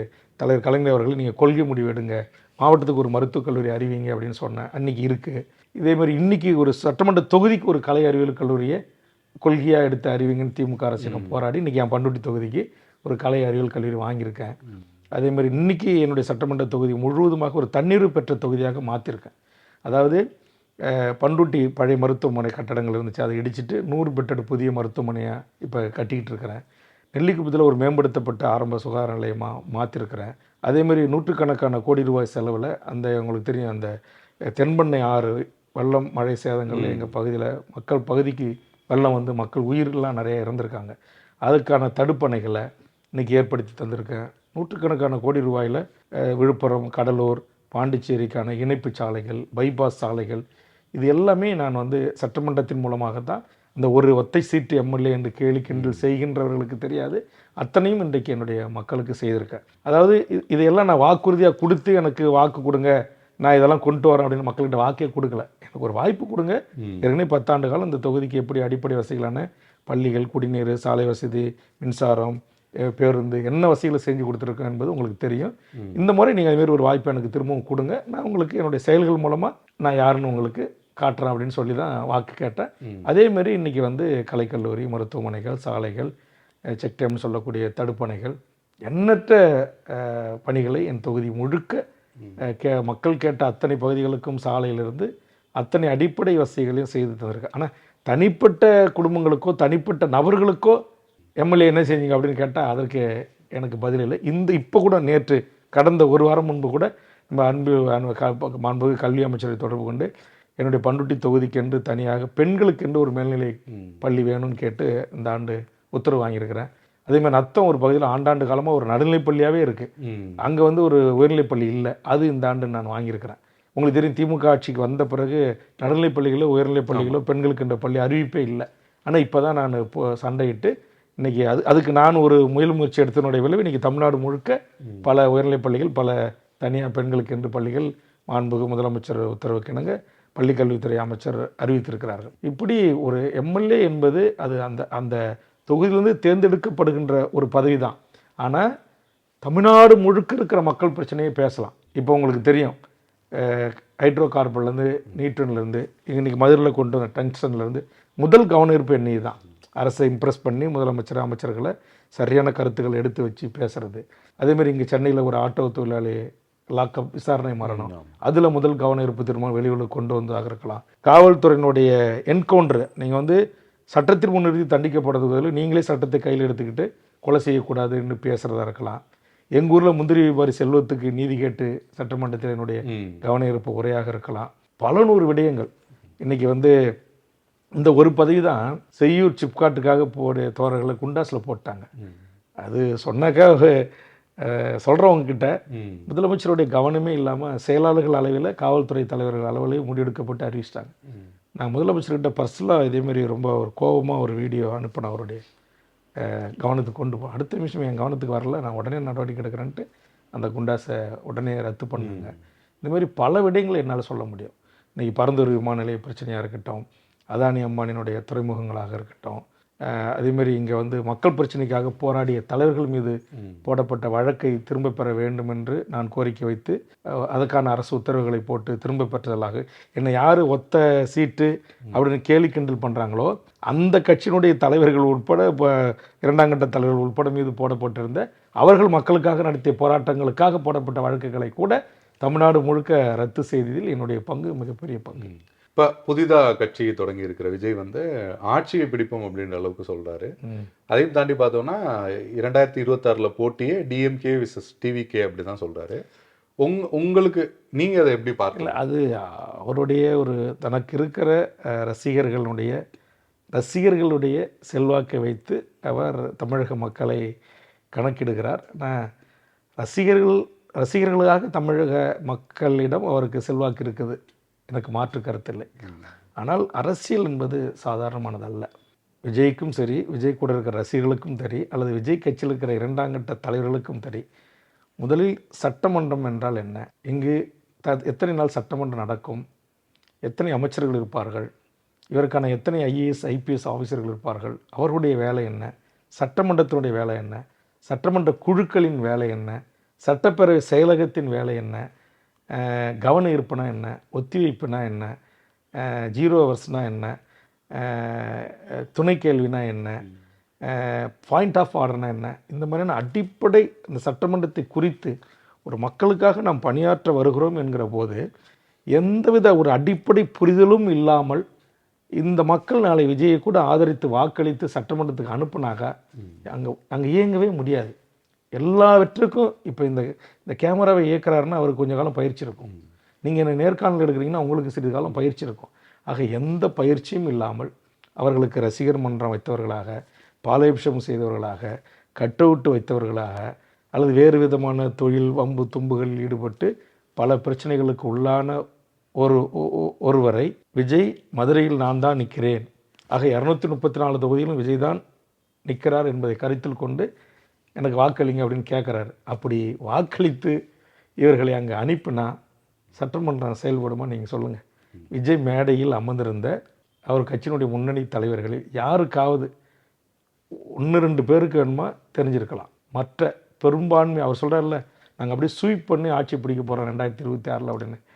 அப்படி ஒருவேளை தமிழக மக்கள் வாக்களித்தார்னா இந்த அரசை இயங்குவதற்கு ஒரு அரசு எவ்வளோ கடன் வாங்கணும், அல்லது ஒரு அரசு எவ்வளோ கடன் வாங்கியிருக்கு, ஒரு ஆண்டுக்கான நிதிநிலை அறிக்கை என்ன, எவ்வளோ வட்டி கட்டுறாங்க, ஒரு குறிப்பிட்டதுக்கு மேலே கடன் வாங்கினா ரிசர்வ் வங்கி என்ன செய்யும், இதை மானிட்டரிங் பண்ணுற இந்திய அரசினுடைய தணிக்கை குழுன்னு ஒன்று இருக்குது, அது என்ன வேலை செய்யும், உள்ளூர் அக்கௌண்ட் ஆடிட் ஜெனரல்னு இருக்குது, அதனுடைய பணிகள் என்ன, இதெல்லாம் நம்ம அரசியலில் இறங்கி இதையெல்லாம் உங்களை போன்ற பத்திரிகை ஊடக நண்பர்களோடாக விவாதித்து தெரிஞ்சுக்கிட்டு ஓரளவுக்கு ஒரு பயிற்சி தான் நான் சொல்ல வரேன். நான் அரசியலுக்கு வரக்கூடாதுன்னு சொல்லலை யாரையும்.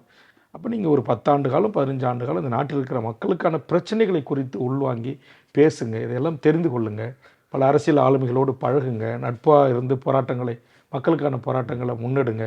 ஆனால் இதை எதையும் நாங்கள் செய்ய மாட்டோம். நாங்கள் 2026 வரோம், நேராக கோட்டையை பிடிக்கிறோம், முதலமைச்சர் சீட்டில் நாங்கள் தான் உட்காருவோம் என்பது சொல்லுகின்ற அந்த உரையின் மீது எனக்கு துளியும் நம்பிக்கை இல்லை. நடுவில் நீங்கள் பேசின ஒரு கருத்துக்கு அவங்க நிறைய எதிர்வினை ஆற்றியிருந்தாங்க. அது நடிகர் அப்படின்னு ஒரு சிலர் கருத்து சொன்னதுக்கு உங்களோட வாழ்த்துக்கள்ல எப்பயோ ஒரு இன்சிடென்ட்டாக நடந்ததெல்லாம் எடுத்து போட்டிருந்தாங்கல்ல, வாழ்த்துக்கள்ல நீங்கள் தான் நடிச்சிருக்கீங்க. அதை பார்க்கும்போது உங்களுக்கு என்ன தோணுச்சு? இல்லை, நான் தான் சொல்கிறேன், நான் நடிகராக விஜய் அரசியலுக்கு வரக்கூடாதுன்னு நான் சொல்லலையே, கமலஹாசனையும் வரக்கூடாதுன்னு சொல்லலை. நான் ரஜினியை எதிர்த்தேன். அவர் இந்த தமிழ்நாட்டை தாயகமாக கொண்டவரும் அல்ல, அவர் தமிழரும் அல்ல. அவர் சில ஆண்டுகளுக்கு முன்பு தனது தொழில் நிமித்தமாக இங்கே குடியேறிய ஒருவர். அதனால் நீங்கள் இந்த நாட்டின் முதலமைச்சராக வருவதை ஏற்றுக்கொள்ள முடியாதுன்னு சொன்னேன். ஆனால் கமலஹாசனையோ விஜயையோ சரத்குமாரையோ எத்தனை பாக்யராஜையோ சிவாஜி கணேசனோ எண்ணற்ற தமிழ்நாட்டு டி ராஜேந்தர் போன்றவர்களையோ நீங்கள் சினிமாக்காரங்க ஏன் அரசியலுக்கு வரீங்க நான் கேட்கல. அதேமாதிரி விஜய் வந்தபோது நான் வரவேற்ற தான் செய்தேன், வரவேற்று தான் அறிக்கை கொடுத்தேன். ஆனால் நீங்கள் வாங்க, இங்கே மக்களுடைய பிரச்சனைகளுக்காக களத்தில் இறங்கி போராடுங்க.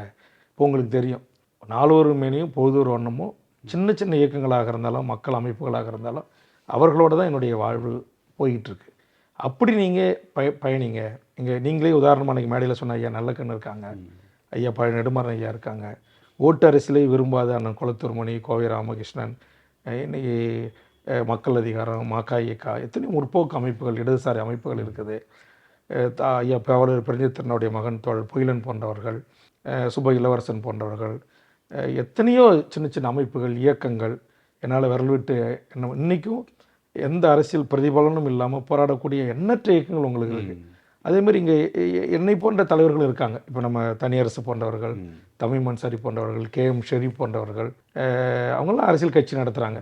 தென் மாவட்டங்களில் இப்போ டாக்டர் கிருஷ்ணசாமி போன்றவர்கள், ஜான் பாண்டியன் போன்றவர்கள், இப்போ சீமான் போன்றவர்கள், எத்தனையோ கட்சி, எத்தனையோ அமைப்புகள் அவரவர்களால் முடிந்த அளவுக்கு அந்த பகுதியினுடைய மக்களுக்கு, இல்லை அந்த 2-3 மாவட்ட மக்களுக்கு, இல்லை ஒரு சமூகத்தினுடைய மக்களுக்கு கூட அவங்க பிரதிநிதியாக இருந்து அந்த மக்களுடைய பிரச்சனைகளுக்காக போராடுறாங்க.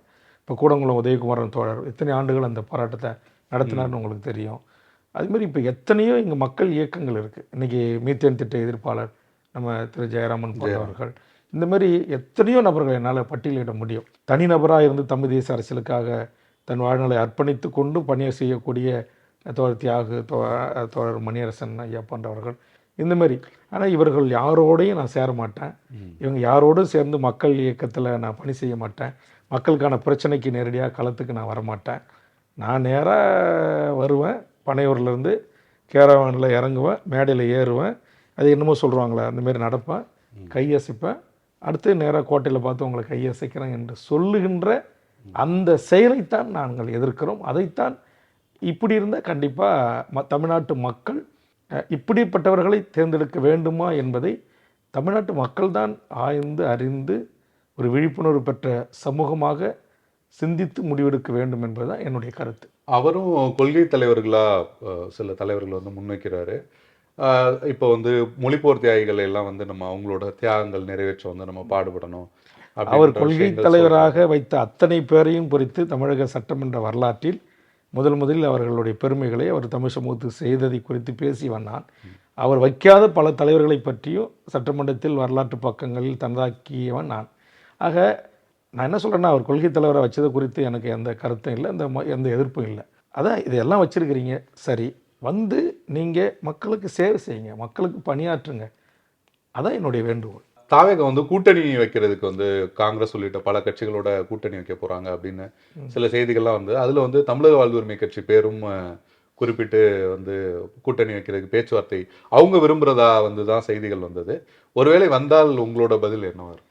இல்லை, எங்களுக்கு வந்து திரு விஜய் அவர்கள் கட்சி தொடங்கிய காலத்திலிருந்து விஜயோடு இல்லை, விஜயினுடைய ரசிகர்களுக்கும் எங்களுக்குமான ஒரு கருத்து மோதல் சமூக வலைதளங்கள் நடந்து கொண்டே இருக்கிறது. தமிழக வாழ்வுரிமை கட்சியினுடைய ஆங்கில சுருக்கம் டிவிகே, அதே பேரை அவங்க வச்சுருக்காங்க.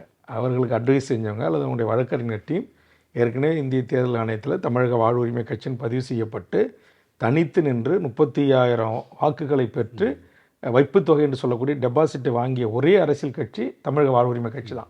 அது நீங்களிருந்து தமிழ்நாட்டில் இருக்கிற ஆங்கில பத்திரிகையிலிருந்து ஆங்கிலத்தில் என்னுடைய பெயரை, கட்சியினுடைய பெயரை டிவிகேன்னு தான் சுருக்கி போடுறாங்க. தமிழக வாழ்வுரிமை கட்சி ஃபவுண்டர் லீடர் அப்படின்னு போட்டு டிவிகே ஃபவுண்டர் லீடர் தான் இந்தியன் எக்ஸ்பிரஸ், டைம்ஸ் நவுலேருந்து எல்லா ஆங்கில பத்திரிகை குறிப்பிட்டு இதையெல்லாம் பார்த்து தெரிந்த ஒரு நபர் கூட திரு விஜய் கூட இல்லையா? இதையெல்லாம் சொல்லாமல் இன்றைக்கி டிவிகேன்னு வச்சுருக்கிறாங்க. நான் ஒரு இதில் டிவிகேன்னு பதிவு பண்ணப்போ கூட கீழே வந்து என்ன கமெண்ட் போட்டிருந்தாங்கன்னா, டிவி ஏகேன்னு சொல்லுங்க, டிவிகேன்றது தமிழக டிவி ஏகேவுக்கு என்ன அர்த்தம் சொல்லுங்க அப்படின்னு. அது டிவி ஏகேனா என்ன? தமிழக வாழ்வுரிமை கட்சி டிஏவிகேன்னு நினைக்கிறேன், அந்த மாதிரி ஏதோ என்ன? அப்போ அதுக்கு விளக்கம் சொல்லுங்க. இல்லாத ஒன்று அவர்கள் சொல்லக்கூடாது அல்லவா? நாங்கள் தேர்தல் ஆணையத்தில் பதிவு செய்யிருக்கோம். இந்த நாட்டுடைய மூத்த பத்திரிகையாளர்கள் வந்து எல்லாரும் என்ன நேர்காணலில் ஆங்கிலத்தில் பேசும்போது TVK founder leader Velmurugan MLA அல்லது எக்ஸ்எம்எல்ஏ அப்படின்னு தான் என்னை அழைச்சி பேசியிருக்காங்க. அப்படி தான் 12 ஆண்டு காலம் பதிவாயிருக்கு. நீங்கள் நேற்றுக்கு வந்து திடீர்னு ஒரு பேரை வச்சுட்டு அதை அபகரித்து கொள்வது எந்த விதத்தில் நியாயம்? இதற்காக என்னுடைய பெயருக்கான அந்த உரிமை கோரலை நான் தேர்தல் ஆணையத்திடம் கேட்டிருக்கிறேன். வழக்கறிஞர் மூலமாக அதற்கான பதிலை எதிர்பார்த்து காத்திருக்கிறேன். பொதுவாக வந்து நாம் தமிழர் கட்சியிலேருந்து நிறையா 2ஆம் கட்ட தலைவர்கள் வந்து தமிழக வாழ்வுரிமை கட்சியில் இணைஞ்சிருக்காங்க. நீங்கள் எப்படி பார்க்குறீங்க இந்த விஷயங்களை? தமிழ்நாட்டில் தமிழீழ தேசிய தலைவர் பிரபாகரன் அவர்களை உயிராக நேசிக்கின்ற கட்சிகள் விரல் விட்டு எண்ணக்கூடிய ஒரு சில கட்சிகள் தான் இருக்கிறது. அதுலேயும் தமிழ் தேசிய அரசியல், தமிழ் தேசிய தலைவர் மேதகு பிரபாகரன் அவர்களையும் தமிழ்நாடு விடுதலைக்காக போராடிய போராளிகளையும் பேசுகிற அரசியல் கட்சிகளாக 2 கட்சி தான் இருக்குது. அதுலேயும் தமிழரசனை முன்னிறுத்துகிற புலவர் கலிய பெருமாளை முன்னிறுத்துகிற அரசியல் கட்சியாக, தமிழ் தேசிய அரசியல் கட்சியாக தமிழக வாழ்வுரிமை கட்சி தான் இருக்குது.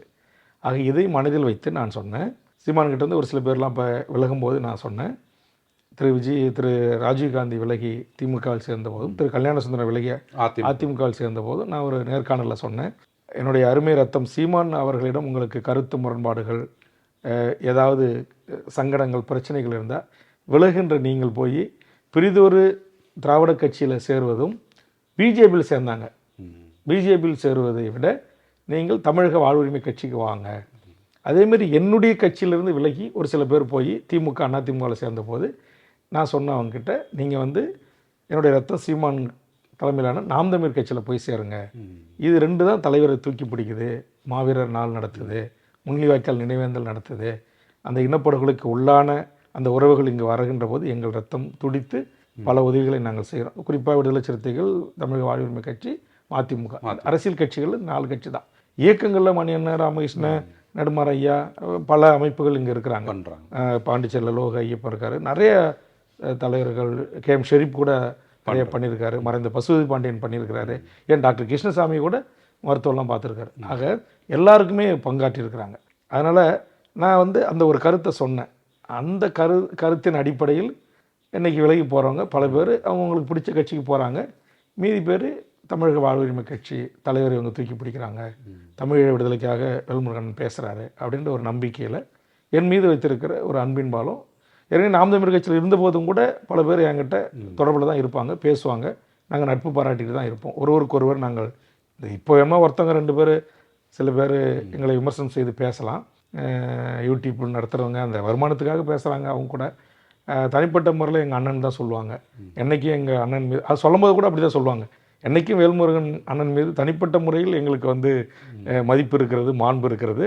ஆனால் அவர் திமுக கூட்டத்தில் இருக்கிறாரு, அதனால் விமர்சனம் பண்ணுறேன் அப்படின்ட்டு விமர்சனம் பண்ணுவாங்க. சரி, அவர்களுக்கும் அதே சீமான் தான் சொல்கிறாங்க, அதிகாரம் மிக மிக வலிமையானது அப்படின்னு. இப்போ அந்த அதிகாரத்தை பயன்படுத்தி இந்த மண்ணில் அகதிகளாக வந்த எம் ஈழ உறவுகளுக்கும், காயம்பட்டு போராளியாக வந்த எமது போராளிகளுக்கும் இந்த அதிகாரத்தை பயன்படுத்தி நான் என்ன செய்திருக்கிறேன், செய்து கொண்டு இருக்கிறேன் என்பது சீமான் அவர்களுக்கு தெரியும். அதனால தான் அவர் இன்னை வரையிலும் என்னை குறித்து எத்தனையோ பத்திரிகை ஊடக நண்பர்கள் வளர்ச்சி கேள்வி கேட்டபோது கூட ஒரே ஒரு வார்த்தை கூட, எந்த ஒரு தரைக்குறைவான வார்த்தைகளையோ அல்லது என்னை குறித்தான எந்த ஒரு விமர்சனத்தையும் அவர் முன்வைக்காமல் கடந்து செல்கிறார். இப்போ கட்சியில் சேர்ந்ததுக்கு பிறகு வந்து சிலர் ஏற்கனவே நாம் தமிழர் கட்சியில் இருந்தவங்க சீமான் அவர்களை வந்து விமர்சிக்கிறாங்களா? நீங்கள் எதுவும் சொல்லியிருக்கீங்களா? இல்லை, அது கண்டிப்பாக விமர்சனம் பண்ணக்கூடாது அப்படின்னு சொல்லிட்டான். ஆனால் அவங்க வந்து தொடர்ந்து கடந்ததெல்லாம் மறந்துட்டு, சரி அண்ணனோட இருந்தோம், விலகிட்டோம், இது வரைக்கும் சீமான் அவர்களை அண்ணன்ற வார்த்தையோடு தான் எல்லாருமே பேசி ரொம்ப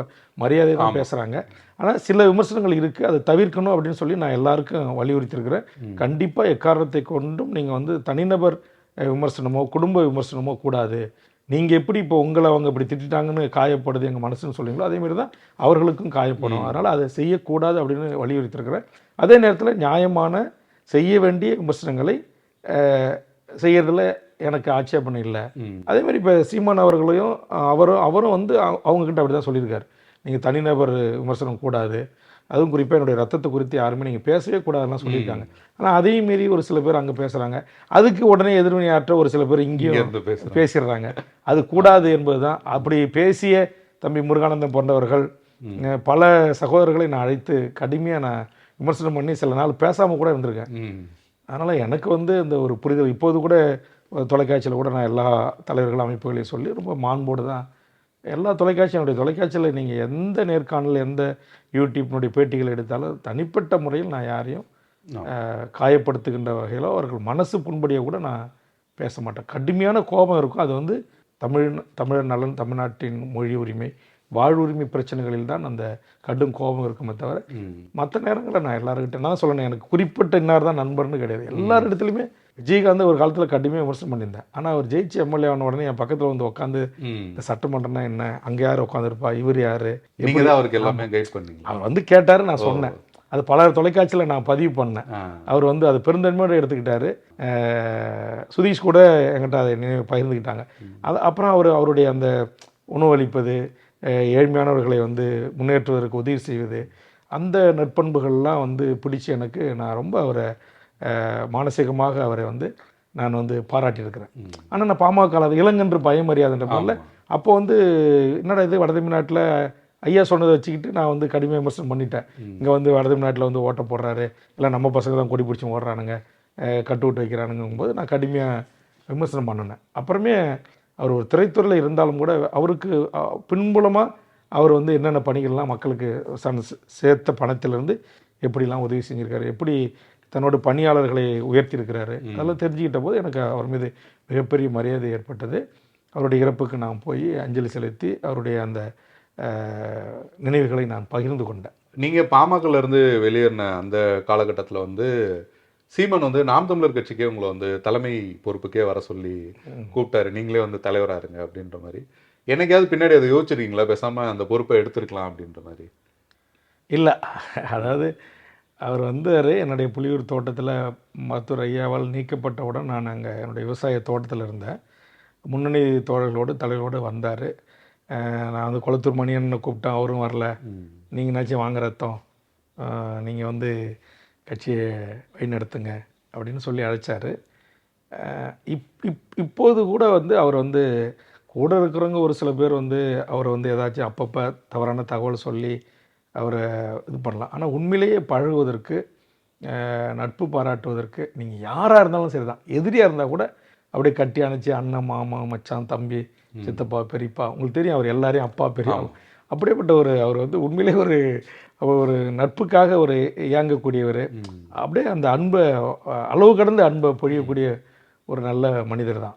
எனக்கு அண்ணன் அறிவுமதி எங்கள் மாவட்டத்தை சேர்ந்தவர். அவர் மூலமாக தான் அவர் மறைந்த முத்துக்குமார், யுகபாரதி, பழனி பாரதி, திரைத்துறையில் எண்ணற்ற ஆளுமைகள், இப்போது என்னோடு இணைந்து பணியாற்றுகிற ஜெகதீஷ் பாண்டியன், சீமான் அறிமுகமான அதே காலகட்டத்தில் அவரும் எனக்கு அறிமுகம். அதனால் என்னை பொறுத்தவரையில் நான் வந்து நானும் அவரும் சேர்ந்து ஒரு கட்டத்தில் அவரோட பேசினேன். நம்ம வந்து அங்கே 2009க்கு பிறகு நம்ம கட்சி நடத்திக்கிட்டு இந்த ஓட்டு போய் கேட்டுக்கிட்டு ஏறிக்கிட்டு இந்த ஓட்டு அரசியல் இருப்பதை விட ரத்தம் நம்ம 2 பேர் சேர்ந்து நம்மளை நம்பி வரக்கூடிய ஒரு 50 பேரோ 100 பேரோ 200 பேரோ இல்லை ஒரு 500 பேரோ கொண்ட ஒரு நல்ல ஒரு தமிழர் படையை ஒரு மண்ணுக்காக, மக்களுக்காக, மொழிக்காக, இனத்திற்காக சமரசமற்று வீதியில் இறங்கி ஆதிக்க சக்திகளோட சண்டையிடக்கூடிய ஒரு இயக்கத்தை, வலுவான புலிகள் மாதிரி ஒரு ஆயுத போராட்டத்தை உருவாக்கக்கூடிய இயக்கத்தை கட்டமைக்கலாம் கூட குறைந்தபட்சம் ஒரு ஜனநாயக ரீதியாக. இப்போ எனக்கு வந்து மாக்காய் இயக்கம் இது மேலே ஒரு பயங்கர ஈர்ப்பு. இப்போதைக்கு மக்கள் அதிகாரம், அவங்களும் போலீஸில் அட்டியால் அடித்தாலும் சரி, ராணுவம் சுட்டாலுமே சரி, ஒருத்தவங்க கட்டி பிடிச்சி மக்களுக்காக போராடுவாங்க.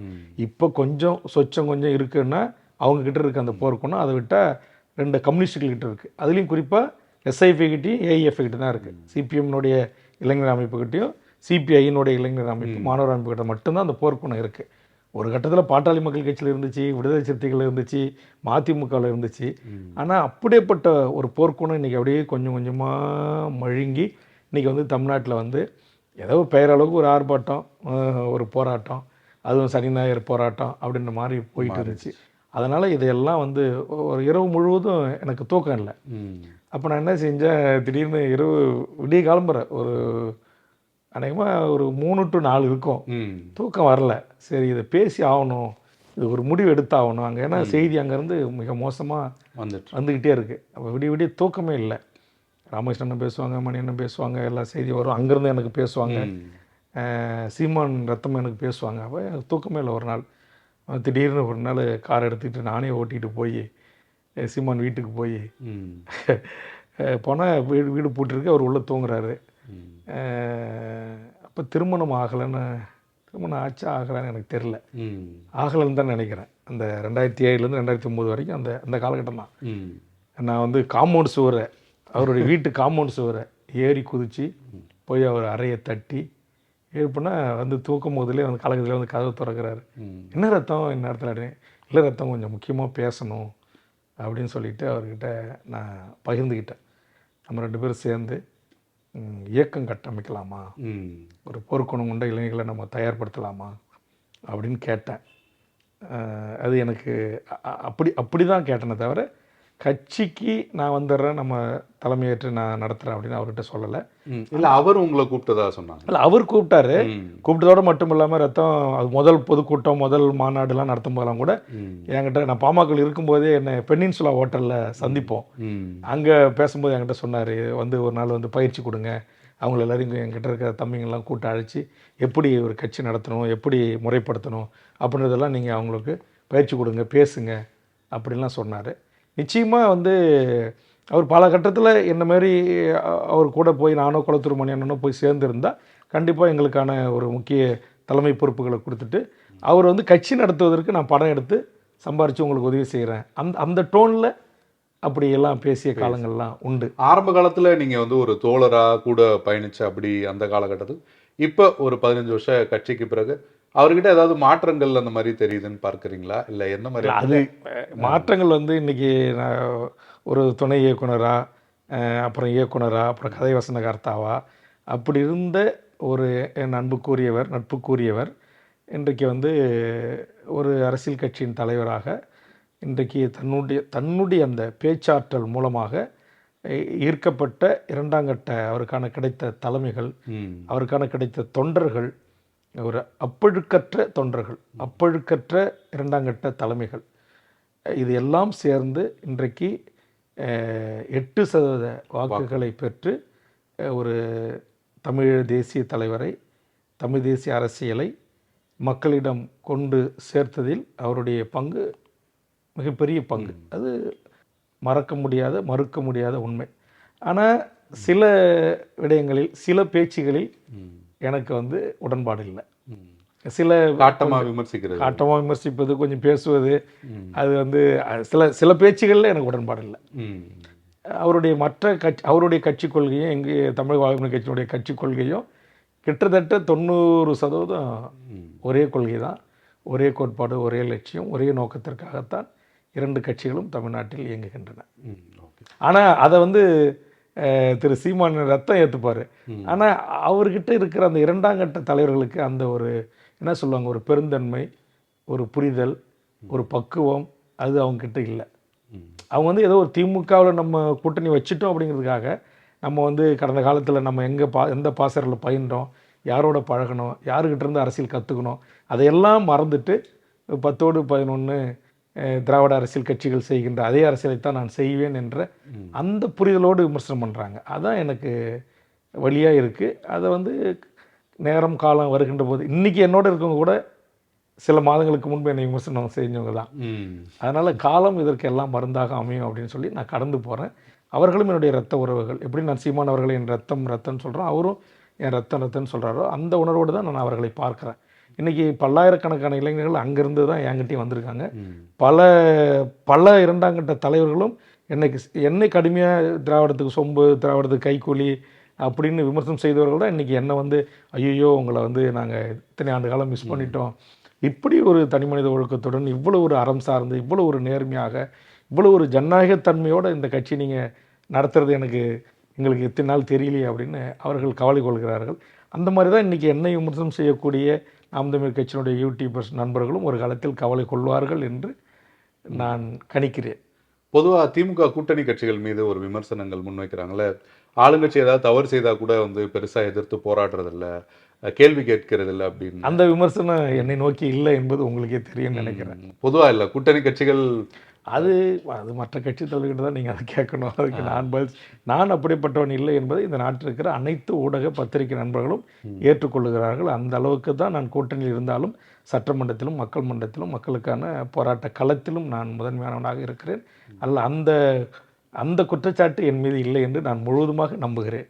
சிபிஎம் செயலாளர் வந்து ஒரு விஷயம் சொல்லியிருந்தாரு, காதல் திருமணங்கள் செய்கிறவங்க வந்து சிபிஎம் அலுவலகத்துக்கு வாருங்கள் அப்படின்னு. அது குறித்த கேள்விக்கு வந்து அண்ணாமலையும் அதே விஷயங்கள் சொல்லியிருக்காரு. சாதி தான் வந்து இந்து மதத்துக்கே வந்து ஒரு பெரிய சவாலாக இருக்குது, நாங்களும் எதிர்க்கல, காதல் திருமணம் செய்கிறவங்க பாரதிய ஜனதா அலுவலகத்துக்கும் வரலாம் அப்படின்னு இருக்காரு. அந்த கருத்தை நீங்கள் எப்படி பார்க்குறீங்க? இல்லை, அதாவது நானும் வந்து காதலுக்கு எதிரானவன் அல்ல. காதல் திருமணம் செய்தவர்கள் எத்தனை பேர் என்கிட்டே வந்து வாழ்த்துக்களை பெற்று செல்கிறார்கள்.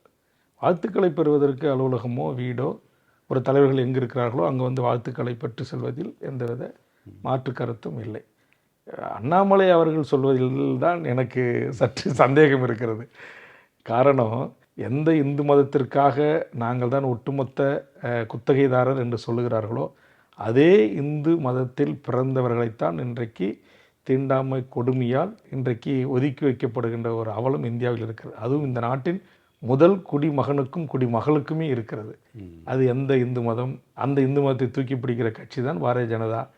முதல்ல அவர்களை அவங்களுடைய வீட்டுக்கோ அவங்களுடைய அலுவலகத்துக்கோ வர வைக்க சொல்லுங்கள் நண்பர் அண்ணாமலை அவர்களை. அதற்கு பிறகு காதலர்களை வர வைக்க சொல்கிறார் அவர். அதில் எனக்கு ஒன்றும் ஆட்சேபணம் இல்லை. ஓகே. இப்போ நீங்கள் தொடர்ச்சியாக தமிழரசன் புலவர் கலியபெருமாள் அவங்கள பற்றி சொன்னீங்க.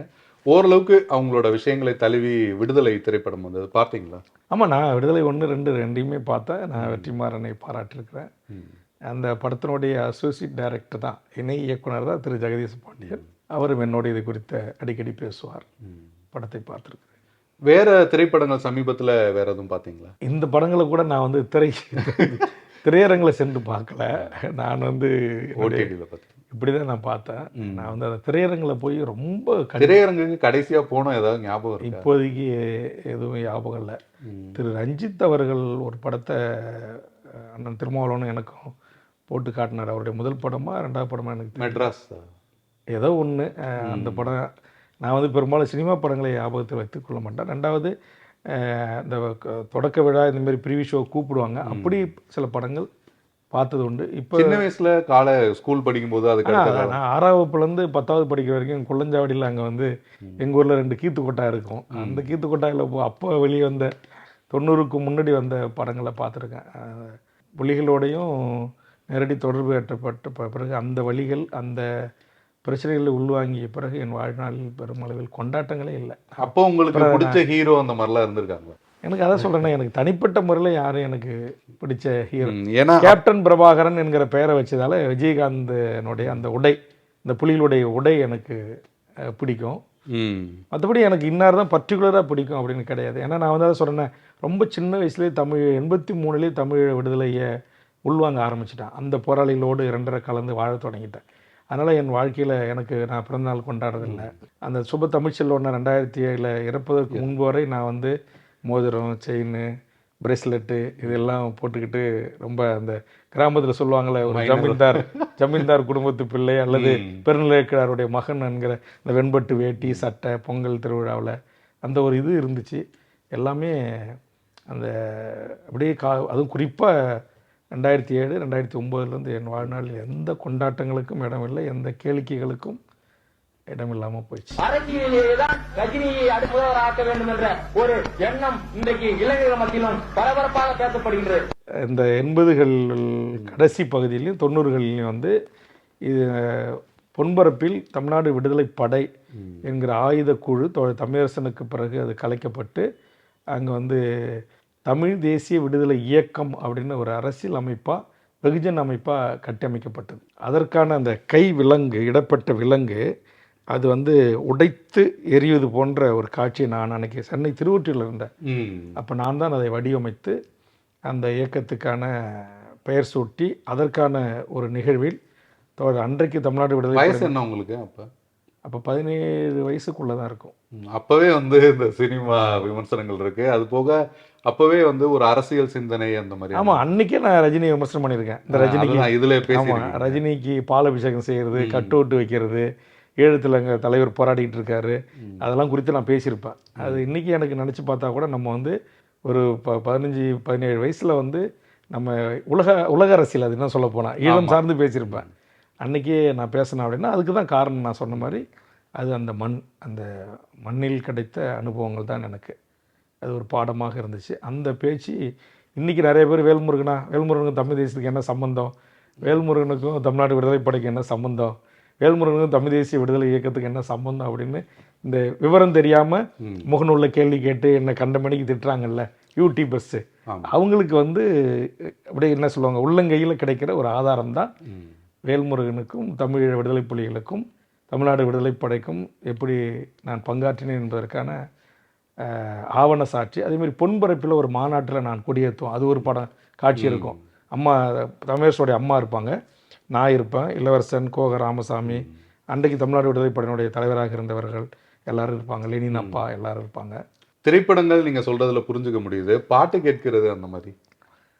முழுக்க முழுக்க வாய்ப்பு கிடைக்கின்ற போதெல்லாம் நான் வந்து புலிகளின் பாட்டு தான் கேட்போம். அது பல்லாயிரக்கணக்கான பாட்டு. ஃபுல்லா எப்போதுமே ஒரு புரட்சி மோட்ல தான். ஆமாம்.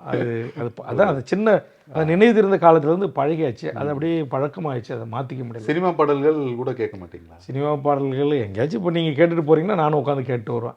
எனக்கு உங்களுக்கு பிடிச்ச மியூசிக் ஆமாம். டைரக்டர். இன்னைக்கு கூட நான் விமானத்தில் 4 மணி நேரம் 5 மணி நேரம் பயணிக்கும் போது எல்லாம் சொல்லுவாங்க, அதை ஏதோ டவுன்லோட் பண்ணி வச்சுக்கிட்டு ஆமா. நீங்கள் கேட்டு போங்க அப்படின்னு. அது எனக்கு டவுன்லோடும் பண்ண தெரியாது. அந்த சிஸ்டத்துக்குள்ளே போய் அதை கேட்கவும் தெரியாது. யூடியூப் இருக்கா, யூடியூப்பில் போய் பார்ப்பேன். ஸ்பீச் உரைகள் இருந்துச்சுன்னா அதை கேட்பேன். அதோட சரி. பிடிச்ச ஹீரோ அந்த மாதிரிலாம் உங்களுக்கு அதில் யாரு? எனக்கு பிடிச்ச ஹீரோ, பிடிச்ச ஹீரோயின், பிடிச்ச உடை, பிடிச்ச உணவு அப்படின்லாம் ஒன்றும். உணவு அப்படின்றதுலையும் இல்லையா? அதான் அப்படின்னு பார்க்க போனால் எனக்கு வந்து மீன் பிடிக்கும். கடல் உணவுகள் பிடிக்கும். அதுலேயும் குறிப்பாக எங்கள் பகுதியில் வந்து இந்த விரால் மீன் ரொம்ப மக்கள் மத்தியில் ரொம்ப பிரபலம். விரால் மீன் குழம்பு, விரால் மீன் சோறு, இல்லை விரால் மீனுக்கான குழம்பு, இட்லி, அந்த மாதிரி அப்படி பிடிக்கும். அதான் எனக்கு வந்து இந்த இன அழிப்புக்கு பிறகு அதை நான் சொல்லணேன். அது வந்து எல்லாவற்றையுமே என் கண் முன்னால், ஏன்னா நான் அப்படியே அதை பேசும்போது என்னால் வந்து என்னுடைய ஆற்றாமையை கண்ட்ரோல் பண்ண முடியாது. ஏன்னா நான் வந்து ஒவ்வொரு தளபதிமார்கள், ஒவ்வொரு போராளிகளும் அவருடைய தியாகம், அவருடைய அர்ப்பணிப்பு, அந்த குடும்பத்துமே இழந்து அந்த மண்ணுக்கான மக்களுக்கான விடுதலைக்கு பங்காற்றியது. இங்கே வந்து சில உதவிகளை பெற்று போகும்போது அந்த படகு வந்து அந்த கடல் மண்ணில் சிக்கிக்கும். அது இறங்கி தள்ளும்போது கிளிஞ்சல்கள், அங்கே கடலுடைய உயிரினங்களுடைய எலும்புகள் கடந்து அது இந்த காது பாதங்கள் அப்படியே கிழிச்சு அப்படியே ரத்தம் வெளியே வரும் அந்த கடல் நீரில். அதெல்லாம் ஒன்றும் ஒரு பொருட்டாக எடுத்துக்க மாட்டாங்க. அதேமாரி கரும்புலிகள் இங்கேருந்து சில நகர்வுகளை நான், மணி அண்ணன், ராமகிருஷ்ணன் அண்ணன், இன்னும் சில பேர் உதவி செஞ்சு போகும்போது, எடுத்துகிட்டு போகும்போது 5 பேர் வருவாங்க, போகும்போது 2 பேர் தான் போவாங்க, 1 பேர் தான் போவாங்க. இளைஞர் ராணுவம் சுட்டுருவான், இல்லை குண்டு போட்டுருவான், செத்துருவாங்க. அங்கேருந்து எங்களுக்கு தகவல் வரும். இப்படி ஒரு 40 ஆண்டு காலம் மிகப்பெரிய ஒரு துன்பத்திலும் துயரத்திலும் மனித இரத்தத்திலையுமான அதை பார்த்து அந்த ஒளி வீச்சு, அந்த சண்டை காட்சிகள் அதெல்லாம் எங்களுக்கு வரும். அதெல்லாம் பார்த்து பார்த்து பெருசாக அதான் சொல்கிறேன்னா, எனக்கு எதன் மீதுமே எனக்கு ஒரு நாட்டம் இல்லாமல் இல்லை. பொதுவாக உங்கள் பகுதியில் வந்து முந்திரி, பலாப்பழம் இதெல்லாம் ரொம்ப ஃபேமஸ்ல, அந்த மாதிரியான விஷயங்கள் கூட இல்லை. அது இயற்கையை நேசிப்பேன். அது தலைவர்கிட்ட கற்றுக்கினது. இயற்கை எனது வழிகாட்டி, இயற்கை எனது ஆசை. அதாவது இயற்கையை நேசிப்பேன். என்னுடைய தோட்டமும் இருக்குது, இயற்கையான விவசாய தோட்டங்கள், மா, பலா, முந்திரிலாம் இருக்கும். அதான் எனக்கு ஒரே ஒரு மன நிம்மதி, அல்லது ரொம்ப எனக்கு சோர்வாக இருந்து ரொம்ப என்னை நானே தேத்திக்க முடியலன்னா அந்த விவசாய நிலங்களில் போய் அந்த இயற்கையை பார்க்குறது, ரசிக்கிறது, அந்த இயற்கையோடு ஒன்றி வாழ்வேன். மற்றபடி எனக்கு ஒன்றும் வாழ்க்கையில் இப்படி தான் அப்படின்ற மாதிரி நல்ல ஒரு ஒரு சுகபோக வாழ்க்கையை நண்பர்கள் சேர்ந்து ஒரு இடத்துல இப்படி தான் இருக்கணும், இருங்க அப்படின்னா இருப்பேன். இங்கே எந்த சுகபோகத்துக்கு இடம் இல்லைன்னா, நாங்கள் ஒரு துண்டை விரித்து போடுறோம், இல்லைன்னா ஒரு கோரப்பாய் விரித்து போடுறோம், இங்கே தான் நீங்கள் படுக்கணும், தலைகாணி கூட கிடையாது, உங்கள் கைகளே தலைகாணி வச்சு நீங்கள் படுத்துங்கன்னு சொன்னால் அப்படியே படுத்துட்டு அவர்களுக்காக பணி செய்வேன். அப்படி தான் என்னுடைய எந்த சூழலிலும் வாழ்வதற்கும், எந்த சூழலிலும் எப்படி வேண்டுமானாலும் வாழ்வதற்கும் நான் புலிகளிடம் கற்றுக்கொண்டேன். இப்போ 2026 தேர்தலையும் திமுக கூட்டணியில் தான் தொடர்வீங்களா? ஆமாம். இப்போது வரையிலும் நாங்கள் பாரதிய ஜனதா, அதிமுகன்ற ஒரு கூட்டணி அமைஞ்சிருக்கு. அதனால் கண்டிப்பாக அந்த அணியோடு சேர்ந்து தேர்தலை சந்திப்பதற்கு வாய்ப்பில்லை. விஜய் கட்சியோட தான் உங்களுக்கு ஏற்கனவே தெரியும். அதனால் அப்புறம் எங்களுடைய தாய் கட்சி பாமக, அதுலேயும் திரும்பியும் நாங்கள் சேர்ந்து பயணிக்க வாய்ப்பில்லை. அதனால் இப்போ என்னோடு ஒத்த கருத்துள்ள, என்னை ஏற்றுக்கொண்டு பல போராட்டங்களிலும் பல மாநாடுகளிலும் அழைத்த விடுதலை சிறுத்தைகளோ கம்யூனிஸ்டுகளோ நாங்கள் எல்லாம் இன்றைக்கு திமுக தலைமையில் தான் இருக்கிறோம். அதனால் திமுக தலைமையிலான அந்த மதச்சார்பின்மை கூட்டணியில் தான் நாங்கள் தொடர்றோம். விசிகா, கம்யூனிஸ்டுகள், மதிமுக உட்பட நாங்கள் வந்து அதிக இடம் கேட்போம் அப்படின்ற மாதிரியான விஷயங்கள் சொல்கிறாங்க. எல்லா கட்சிக்கு எதுவும் கோரிக்கை? எல்லா கட்சிகளும் 5 ஆண்டுக்கு ஒரு முறை தன் கட்சியை வளர்த்தெடுப்பதற்கு, தன் கட்சியில் 2ஆம் கட்ட தலைவர்களுக்கு ஒரு வாய்ப்பை உருவாக்கி தருவதற்கு கேட்பது இயல்புதான். அதுபோன்று தமிழக வாழ்வுரிமை கட்சியும் கண்டிப்பாக வருகின்ற சட்டமன்ற தேர்தலில் கூடுதல் இடங்களை நாங்கள் கேட்டு பெறுவதற்கு தயாராக இருக்கிறோம். கொடுக்குற இடத்துல தான் திமுகவின் தலைமை இருக்கிறது, தமிழ்நாடு முதலமைச்சர் இருக்கிறார். இப்போ உங்ககிட்ட ஒரு சில படங்கள் காட்டுறேன், அவங்கள பற்றி ஒரு வரியில் நீங்கள் வந்து சொல்லுங்கள். திரு மாண்புமிகு எடப்பாடி பழனிசாமி அவர்கள் ஒரு சாதாரண குக்கிராமத்தில் ஒரு கட்சியின் சாதாரண கிளை செயலாளராக இருந்து இந்த நாட்டின் முதலமைச்சராக வர முடியும் என்று உச்சம் தொட்ட ஒரு தமிழர். நடுவில் வந்து நிறைய கருத்துக்கள் வந்து என்னன்னா, அதிமுக வந்து உங்ககிட்ட பேசுகிறாங்க, 3 சீட்டு கொடுக்குற கூட தயாராக இருக்காங்க, எப்படியாவது வந்து ஏன் வேல்முருகன் நீங்கள் குறைக்கிறீங்க 3? இல்ல ஒரு அந்த மாதிரி சில கருத்துக்கள்லாம் வந்தது. இல்ல வேல்முருகன் எப்படியோ வரட்டும், அவருக்கு வந்து நம்ம கேட்கிற இடங்கள் குடுக்கலாம் இல்லை, எனக்கு அப்படின்ற கடந்த நாடாளுமன்ற தேர்தலும் போதே ஒரு நாடாளுமன்ற தொகுதியும் ம். எதிர்வரும் சட்டமன்ற தேர்தலில் அந்த நாடாளுமன்ற தொகுதிக்குரிய 6 சட்டமன்ற தொகுதிகளையுமே தருவதற்கு தயாராக இருக்கிறோம், வாருங்கள் என்று அழைத்த வரலாறு உண்டு. ஆனா நீங்க போகலையா? என்ன காரணம்? இல்ல, அது வந்து அடிக்கடி கூட்டணி மாறக்கூடாது. ம். ஒத்த கருத்துள்ள கட்சிகள் எல்லாரும் ஒரே அணியில் இருக்கிறோம், அது தொடரணும் அப்படிங்கிறதுக்காக தான். ஓகே. ஒரு காலத்தில் அவரை அரசியல் களத்திலும் தளத்திலும் தமிழ்நாடு முழுக்க அழைத்து சென்று அவருடைய ஒரு மிகப்பெரிய நம்பிக்கைக்குரிய தளபதியாக இருந்து நான் பணியாற்றியிருக்கிறேன். ம். ஆனா மருத்துவர் அன்புமணி ராமதாஸ் அவர்களுக்கு வந்து சின்ன வயசுலயே அரசியல் கொண்டு வந்தது ஆரம்பிச்சு, அவருக்கு 35 வயசுல அமைச்சர் ஆக்குனது நான் பண்ண பெரிய தப்பு அப்படின்னு மருத்துவர் ராமதாஸ் அவர்கள் சொல்றாங்க. நீங்க அந்த கருத்தை எப்படி பார்க்குறீங்க? ஏன்னா உங்களுக்குமே அதுல பங்கு இருக்கு. ஏன்னா அவரு நீங்க தான் கூட்டிட்டு வந்து அந்த கருத்தை வந்து சொல்லியிருந்தீங்க. பொதுவாக அதாவது பொது நிகழ்ச்சிகளுக்கு முதல்ல அவரை வெளியில் கொண்டு வந்தது நான் தான். ம். ஆஹ் ஐயா வந்து இன்னைக்கு அவர் மீது இருக்கிற ஒரு வருத்தத்தில் இந்த கருத்தை சொல்கிறாரு. ம். ஆனால் தனக்கு கிடைத்த அந்த அமைச்சர் பதவியை மிகச் சரியாக பயன்படுத்தி இந்திய அளவில் உலகளவில் ஒரு மிகப்பெரிய புகழை பெற்று தமிழ்நாட்டில் இன்னைக்கு 36 மருத்துவக் கல்லூரிகள் இருப்பதற்கு அவர் அமைச்சராக இருந்த காலத்தில் கேட்டபோதெல்லாம் கையொப்பமிட்டு மருத்துவத்துறையில் மகத்தான ஒரு சாதனை படைத்த ஒருவர் தான் டாக்டர் அன்புமணி. நடுவுல நீங்க சொல்லியிருந்தீங்களா, அவர்கிட்ட நடுவுல எல்லாம் நான் 2 பேசியிருக்கேன், ஃபோன்ல பேசினேன்ற மாதிரி கூட சொல்லியிருந்தீங்க. இல்லை, என்னை நீக்கி ஐயா அறிவிச்சிட்டாரு. ஆனால் ம். அவருக்கு தூக்கம் இல்லை. ஆ. தன்னுடைய தளபதியை இழந்துட்டேனே அப்படின்ற அந்த என்ன அவரால் தடுக்க முடியல. ம். அதனால் சாப்பிட்டியா, எப்படி இருக்க, நல்லா இருக்க, தூங்குனியா, அதெல்லாம் விடு, சமீபத்துல எதுவும் பேசினாரா? கவலைப்படாத, நான் இருக்கேன் அப்படின்னு தொடர்ச்சியாக பேசிகிட்டே இருந்தார். சமீபத்துல எதுவும் பேசினாரா தொலைபேசியில? சமீபத்தில் பேசினார். என்ன பேசினார், அவ்வளோதான். அரசியல் இல்ல. ஓகே, சரி, அதை விட்டுறலாம். தமிழ்நாட்டில் ம். என்ன சொல்லுவாங்க, குழந்தை முதல் பெரியவர் வரை அவருடைய நடிப்பாலோ அல்லது அவருடைய டான்ஸ்ன்னு சொல்லக்கூடிய நடனத்தாலேயோ அல்லது மற்றவர் எழுதி தந்த பாடல் வரிகளாலோ மற்றவர்கள் இசையமைத்த இசையினாலோ ஒரு பெரும் கூட்டம் அவருக்கு பின்னால் இருக்கிறது என்பதை நிரூபித்த ஒரு நடிகராக நான் விஜய் அவர்களை ஒரு நடிகராக பார்க்கிறேன். அவ்வளோதான். உங்களுக்கு நடிகர் அவரை பிடிக்குமா? எனக்கு எல்லா நடிகரும் பிடிக்கும். ம். அதனால் எனக்கு ஒன்றும் விஜய் பிடிக்காதுன்னு இல்லை. ஓகே. அவர்கிட்ட பிடிச்ச விஷயமா நீங்க எதாவது பார்க்குறீங்களா? இந்த விஷயம் ஓகே, எனக்கு பிடிச்சிருக்கு. இப்போ அரசியல் ரீதியா நிறைய விமர்சனங்கள் இருக்கு. உங்களுக்கு கொள்கை ரீதியா இருக்கு, அரசியல் ரீதியா இருக்கு, செயல்பாடுகள்ல இருக்கு. ஆனா இந்த விஷயம் பரவாயில்ல, பிடிச்சிருக்கு அப்படின்ற மாதிரி. இல்லை, அவர்கிட்ட எனக்கு பிடிச்ச விஷயம் வந்து திரு சூர்யா அவர்கள் 15 ஆண்டு காலமாக பல்லாயிரக்கணக்கான ஏழை எளிய மாணவர்களுக்கு கல்வி அளித்து வருகிறார். அதுபோன்று கட்சி தொடங்கிய பிறகு அந்த பணியை தொடங்கியிருக்கிறார் விஜய். இதை நான் வரவேற்று பாராட்டி பல இடங்களில் பேசியிருக்கிறேன். ஆனால் நான் மேடையில் பொது மேடையில் வேறு வேறு தலைப்புகளில் தொடர்ச்சியாக நடைபெறுகின்ற பொதுக்கூட்டத்தின் தொடர்ச்சியாக பேசிய ஒரு பேச்சை அவர் அந்த மாணவிகளுக்கு வழங்குகின்ற நிகழ்ச்சியை குறித்து தான் வேல்முருகன் பேசினார் என்று என் மீது அவதூறுகளை அள்ளி வீசினார்கள் அவருடைய ரசிகர்கள். அதை தாண்டி அவர் அந்த ஏழை மாணவர் செல்வங்களுக்கு, அது ஒரு 10 மணி நேரம் 12 மணி நேரம் ஒரு நடிகர் நின்று அந்த மாணவிகளுக்கு பரிசு வழங்கி பாராட்டியதை நான் அப்போதும் பாராட்டியிருக்கிறேன், இப்போதும் பாராட்டியிருக்கிறேன். ஆனால் இடையில் அவருடைய ரசிகர்கள் தான் புரிந்து கொள்ளவில்லை. ஓபிஎஸ் அவர் முதலமைச்சர் பதவியிலிருந்து இறக்கியவுடன் ஒட்டுமொத்த தமிழ்நாடு மக்களிடம் அவருக்கென்று ஒரு மிகப்பெரிய அனுதாபத்துடன் கூடிய ஒரு அலை அவர் பக்கம் திரும்பியது. அதை சரியாக பயன்படுத்தி கொள்ள தவறிய ஒரு தமிழ்நாட்டின் தலைவர். உங்ககிட்ட நல்லா பேசுவாங்களே, ஏன்னா அதிமுக 2ஆம் கட்ட தலைவராக இருந்தோம், நீங்க அதிமுக கூட ரொம்ப நெருக்கமா இருந்தீங்க.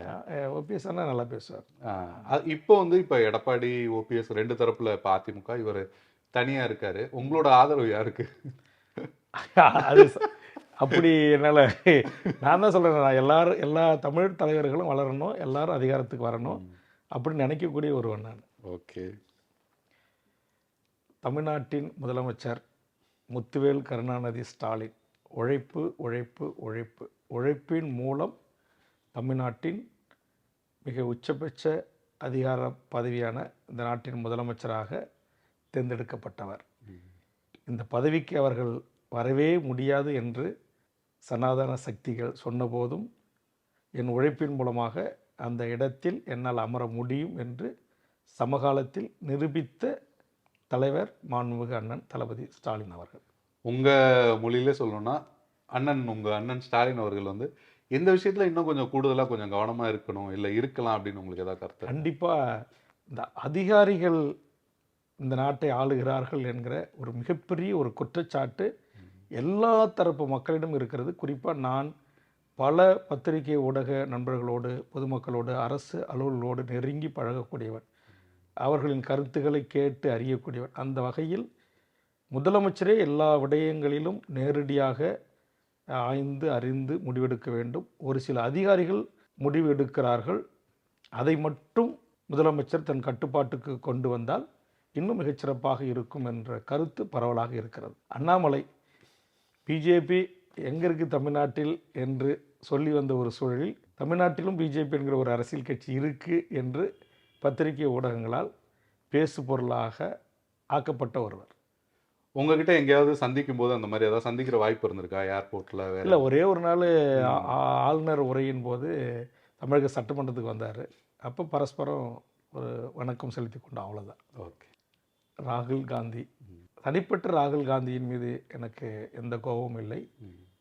தமிழீழத்தில் 50,000 எமது போராளிகளும் 2 லட்சத்துக்கும் மேற்பட்ட என் தொப்புள் கொடி உறவுகளையும் கொன்று அழித்த சிங்கள பேரினவாத அரசுக்கு எல்லாவற்றிலும் துணை நின்ற காங்கிரஸ் கட்சியின் தலைவர். அவர்கிட்ட பேசுறதுக்கு ஏதாவது வாய்ப்புகள், இல்லை ஏதாவது கேள்வி கேட்குற வாய்ப்புகள் நம்ம இல்லை, அவரோடு சேர்ந்து கூட்டத்தில் பங்கெடுக்கக்கூடிய வாய்ப்பு கிடைத்தது. நான் தமிழ்நாட்டு தலைமையான திமுக தலைமையிலான கூட்டணியில் இடம்பெற்ற போது என்னை தவிர அனைத்து கட்சி தலைவர்களும் இன்றைக்கு அந்த தேசிய முற்போக்கு கூட்டணியில் டெல்லியில் காங்கிரஸ் தலைவர் ராகுல் காந்தி அல்லது சோனியா காந்தி தலைமையில் நடக்கிற கூட்டங்களில் கலந்து கொள்கிறார்கள். நான் ஒருவன் என் இனத்திற்கான இனப்படுகொலை செய்த காங்கிரஸ் கட்சியினோடு அந்த அகில இந்திய கூட்டணியில் இடம்பெற விரும்பவில்லை என்று சொல்லிவிட்டு ராகுல் காந்தியோடும் சோனியாவோடும் அகில இந்திய தலைவர்களோடும் பழகுவதற்கும் ஒரு நட்பை ஏற்படுத்தி கொள்வதற்கும் கிடைத்த வாய்ப்பை நானே உதறி தள்ளி அரசியல் இருக்கிறேன். இல்லை, ஏதாவது கேள்வி கேட்கிற வாய்ப்பு ஏதாவது கிடைச்சா? அதான் சொல்கிறேன்னா, அந்த வாய்ப்பே நான் வேண்டாம் அப்படின்றீங்க. ஓகே. சீமான் என் ரத்தம். நான் ஏற்கனவே சொன்ன மாதிரி இன்றைக்கி ஒரு திரைத்துறையில், அதாவது அவரே பலமுறை சொல்லுங்க, ராம்நாட்டிலேருந்து ஒரு சாதாரணமாக ஒரு டீக்கும் ஒரு பொறைக்கும் வழி இல்லாத வந்த ஒருவன் என்று தன்னை சொன்ன சீமான் தன்னுடைய பேச்சாற்றல் மூலமாக இன்றைக்கு ஒரு 36 லட்சம் வாக்குகளை பெற்று தமிழ்நாட்டின் ஒரு மிகப்பெரிய அங்கீகரிக்கப்பட்ட அரசியல் கட்சியாக தன் கடின உழைப்பாலும் தனக்கு கிடைத்த தளபதிகளாலும் தம்பிமார்களாலும் உச்சம் தொட்ட திரைத்துறையிலிருந்து அரசியல் துறையில் சமகாலத்தில் இன்னும் விஜய், கமல் போன்றவர்கள் நிரூபிக்க முடியவில்லை. அந்த அளவில் ஒரு 8% வாக்குகளை பெற்று உச்சம் தொட்ட என் அன்புக்குரிய என் தமிழக தேசிய தலைவரை நேசிக்கின்ற ஒரு தலைவர். எதிர்காலத்தில் கூட்டணி வைக்கிறதுக்கு வாய்ப்பு இருக்கா நாம் தமிழர்? நான் தான் சொல்லியிருக்கேனே, கண்டிப்பாக எல்லாவற்றுக்கும் காலம் அதற்குரிய பதிலை சொல்லும். எனக்கு இப்போ நான் காங்கிரஸை சொன்ன மாதிரி எனக்கு நாம் தமிழர் கட்சி எதிர்கட்சியும் அல்ல, எதிரி கட்சியும் அல்ல. என்றைக்குமே நாம் தமிழர் கட்சி நான் நட்பு சக்தியாகத்தான் பார்க்கிறேன். காரணம், எங்கள் 2 பேருக்குமான நட்பு மிக ஆழமானது. என்னுடைய தந்தை இறந்தபோது அந்த கடைசி வரைக்கும் அந்த சுடுகாட்டுக்கு வந்து நாங்கள் அண்ணன் தம்பி 5 பேர், என்னுடைய ஒரு சகோதரி, எங்கள் அப்பாவுக்கு நாங்கள் தான் அந்த மண் போட்டோம். அப்படி எங்கள் வீட்டில் ஒருவராக என் தந்தைக்கு மண்ணள்ளி போட்ட ஒருவர். அந்த ஆழமான நட்பு இன்றளவும் தொடர்கிறது. இடையில் சில பேர் அதற்கான தவறான கற்பிதங்கள், தவறான புரிதல்களை உருவாக்கலாம். அதையும் தாண்டி என்னைக்கு நாங்கள் 2 புனிதமானது மட்டுமில்லை, என்னைக்காச்சும் ஒரு நாள் நாங்கள் சந்திக்கின்ற போது அவரும் எந்த ஒரு சின்ன ஒரு நெருடல் கூட இல்லாமல் அந்த கட்டி அணைத்து அன்பை பரிமாறும். நானும் அப்படி தான் பரிமாறிக்கொள்வேன். அது ஒரு ஏன்னா நட்பு காலம் எழுதி அண்ணன் அறிவுமதியால் கிடைத்த நட்பு அது. சம நரேந்திர மோடி உண்மையிலேயே ஒரு விதத்தில் அவர் ஒரு மிகப்பெரிய திறமசாலி தான். எந்த விதத்தில்? அவர் அவரும் அதே மாதிரி தான். அவருடைய பேச்சாற்றலா அல்லது அது எந்த விதமான ஆற்றல்னு தெரியல. அது மனித குலத்தை வளர்ப்பதற்கான ஆற்றலா, மனித குலத்திற்கு அழிப்பதற்கான ஆற்றலாக தெரியாது. ஒருவித ஆற்றலால் இன்றைக்கு இந்திய நாட்டின் 3வது முறை தலைமை அமைச்சராக பொறுப்பேற்ற நான் ஏற்றுக்கொண்டாலும் ஏற்றுக்கொள்ளாவிட்டாலும் இந்திய நாட்டின் 140 கோடி மக்களின் தலைமை அமைச்சர் அண்ணன் திருமா. ஒரு ஒடுக்கப்பட்ட சமூகத்தில் பிறந்து ஒடுக்கப்பட்ட மக்களின் தலை நிமிர்வுக்காக தன் வாழ்நாளை அர்ப்பணித்து கொண்டு எந்தவித ஒரு சுகபோக அரசியலும் சுகபோக வாழ்க்கையும் அனுபவிக்காத தன் நம்பி வந்த லட்சோப லட்ச சிறுத்தைகளின் தாய் சிறுத்தையாக விளங்குகிறார். ஓகே. இப்போ சமீபத்தில் கூட ஒரு வன்னியர்ஸ் அவர்கள் வந்து இந்த ஆணவ கொலை சம்பந்தமாக பேசும்போது மருத்துவர் ராமதாஸ் அவரை வந்து விமர்சிச்சிருந்தார். அந்த விமர்சனம் தற்போதைக்கு தேவை. பாவம் அவங்களே அப்பா மகனுக்குள்ள கட்சியில் பெரிய போகமும் வெடித்து கொண்டிருக்கும்போது ஏதோ வெந்த புண்ணில் வேல் பாய்ச்சுவார் என்று சொல்வார்கள். அதுபோல என் அன்புக்குரிய நண்பர் வன்னியரசு அந்த கருத்து இந்த தருணத்தில் அவர் பல காலகட்டங்களில் இந்த விமர்சனத்தை வச்சிருக்காரு. இது ஒன்றும் புதுசு இல்லை, இப்போ வைக்க வேண்டிய அவசியம் இல்லை, தவிர்த்திருக்கலாம் அப்படின்றது தான் என்னுடைய கருத்து. உதயநிதி ஸ்டாலின் தமிழ்நாட்டின் துணை முதலமைச்சர் அவர் வந்து நான் ஒரு நாள் அவரோட தொலைபேசியில் தொடர்பு கொண்டு என்ன ஹீரோ எப்படி இருக்கீங்க அப்படின்னு கேட்டேன். அவர் நான்லாம் ஹீரோ இல்லைன்னா நிஜத்தில் நீங்கள் தான் ஹீரோ அப்படின்னு சொல்லி என்னுடைய கடந்த கால போராட்டங்களை அங்கீகரித்து உள்ளொன்று வைத்து புறமொன்று பேசாமல் வெளிப்படைத்தன்மையாக என்னை பாராட்டி எனக்கு என்ன சொல்லுவாங்க, எனக்கு வந்து அண்ணா உங்களாம் பார்த்து நாங்கள் பிரமிச்சிருக்கோம் அப்படின்னு அந்த உண்மையாக உள்ளத்தில் என்ன அந்த கருத்து பதிந்ததோ அது அப்படி வெளிப்படைத்தன்மையோடு பேசிய திராவிட முன்னேற்ற கழகத்தின் லட்சோப லட்ச இளைஞர்களுக்கான ஒரு நம்பிக்கை நட்சத்திரமாக தமிழ்நாட்டு அரசியலில் வளர்ந்து வரக்கூடிய ஒருவர். குறிப்பாக தாவேக்கால இந்த மாதிரி என்ன சொல்கிறாங்கன்னா, எதிர்காலத்தில் வந்து உதயண்ணா விசஸ் விஜயண்ணா அப்படின்ற ஒரு களம் தான் வரும் அப்படின்னு சொல்கிறாங்க. இப்போ வந்து முதல்வர் ஸ்டாலின் அவர்கள் இருக்கும்போது அவர் தான் ஒரு பெரிய அரசியல் தலைவராக இருக்கார். அவர் எதிர்க்கட்சி தலைவர் எடப்பாடி பழனிசாமி இப்படி இருக்கா மருத்துவர் ராமதாஸ். அரசியலில் நம்ம எதுவும் வந்து அதான் சொல்கிறேன், அப்படி ஒரு காலகட்டம் வந்தால் அவங்களோட ஆதரவு யாரு இல்லை, அது அப்படி ஒரு காலகட்டம் வரட்டும் பார்க்கலாம். அரசியலில் வந்து நிரந்தர எதிரிகளும் இல்லை, நிரந்தர நண்பர்களும் இல்லைன்னு தலைவர் கலைஞர் சொன்ன அந்த பொன்மொழி தான். இல்லை, இவர் மேலேயும் சில விமர்சனங்கள் வைக்கிறாங்கல்ல, சீக்கிரமே வந்துட்டு கட்சியில் அடுத்தடுத்த பொறுப்புகளுக்கு வந்துட்டாரு, துணை முதல்வராக வந்துட்டாரு அப்படின்னு. அதை நீங்கள் எப்படி பார்க்குறீங்க? இல்லை, அந்த கட்சியை ஏற்றுக்கொள்கின்ற போது இந்த கட்சியினுடைய செயற்குழு, அந்த கட்சியினுடைய பொதுக்குழு, அந்த கட்சியினுடைய மாவட்ட செயலாளர்கள் கூட்டம், அந்த கட்சியினுடைய உயர்நிலை குழு அத்தனையும் ஏற்றுக்கொள்கின்ற போது அதான ஜனநாயகம். அதை குறித்து இன்னைக்கு இந்திய முழுக்க அந்த வாரிசு அரசியல், அது குடும்ப அரசியல் இருக்கிறது, அது இல்லாமல் இல்லை. ரெண்டாவது தமிழருடைய மனநிலை கூட எப்படி அப்படின்னா, இப்போ நான் கூட என் குடும்ப உறுப்பினர்கள் யாரும் அரசியலுக்கு வரக்கூடாதுன்னு சொல்கிறேன். ஆனால் எனக்கு நிகராக உழைக்கக்கூடிய என் கட்சியினுடைய 2ஆம் கட்ட தலைவர்கள் முகங்காட்டி தொண்டர்கள் இப்படி போங்கப்பா அப்படி போங்கப்பா அப்படின்னு சொன்னதை விட என் குடும்பத்திலிருந்து ஒருவர் சொன்னால் அதுக்கு கட்டுப்படக்கூடிய ஒரு மனநிலைக்கு ஆண்டாண்டு காலமாக பழகிட்டாங்க. அதனால இங்க வந்து மக்கள் மனங்களில் தான் மாற்றம் வரணும். அதனால வந்து இல்ல, அது கூட அது ஒரு வித நம்பிக்கையா கூட இருக்கலாம்ல. உங்க அண்ணா அவர் இப்படி இது பண்ண மாட்டாரு, ஒரு தம்பினா பிரச்சனை இல்லை அப்படின்னு யோசிக்கிறாங்களா மக்கள்? இல்ல, அது எங்க குடும்பத்துல மட்டும் இல்லை, எல்லா குடும்பங்களையும் அது இருக்கு. இல்ல, பொதுவா தான் கேட்கிறேன். இவரோட பையன் அவரோட தமிழ்நாட்டு மக்கள் அப்படி நினைக்கிறாங்க. ஆனா இந்தியாவில் இப்ப கம்யூனிஸ்ட் கட்சியில அப்படி நினைக்கலையே, இப்படி ஒரு ஸ்டேட்ல அப்படி இல்லை.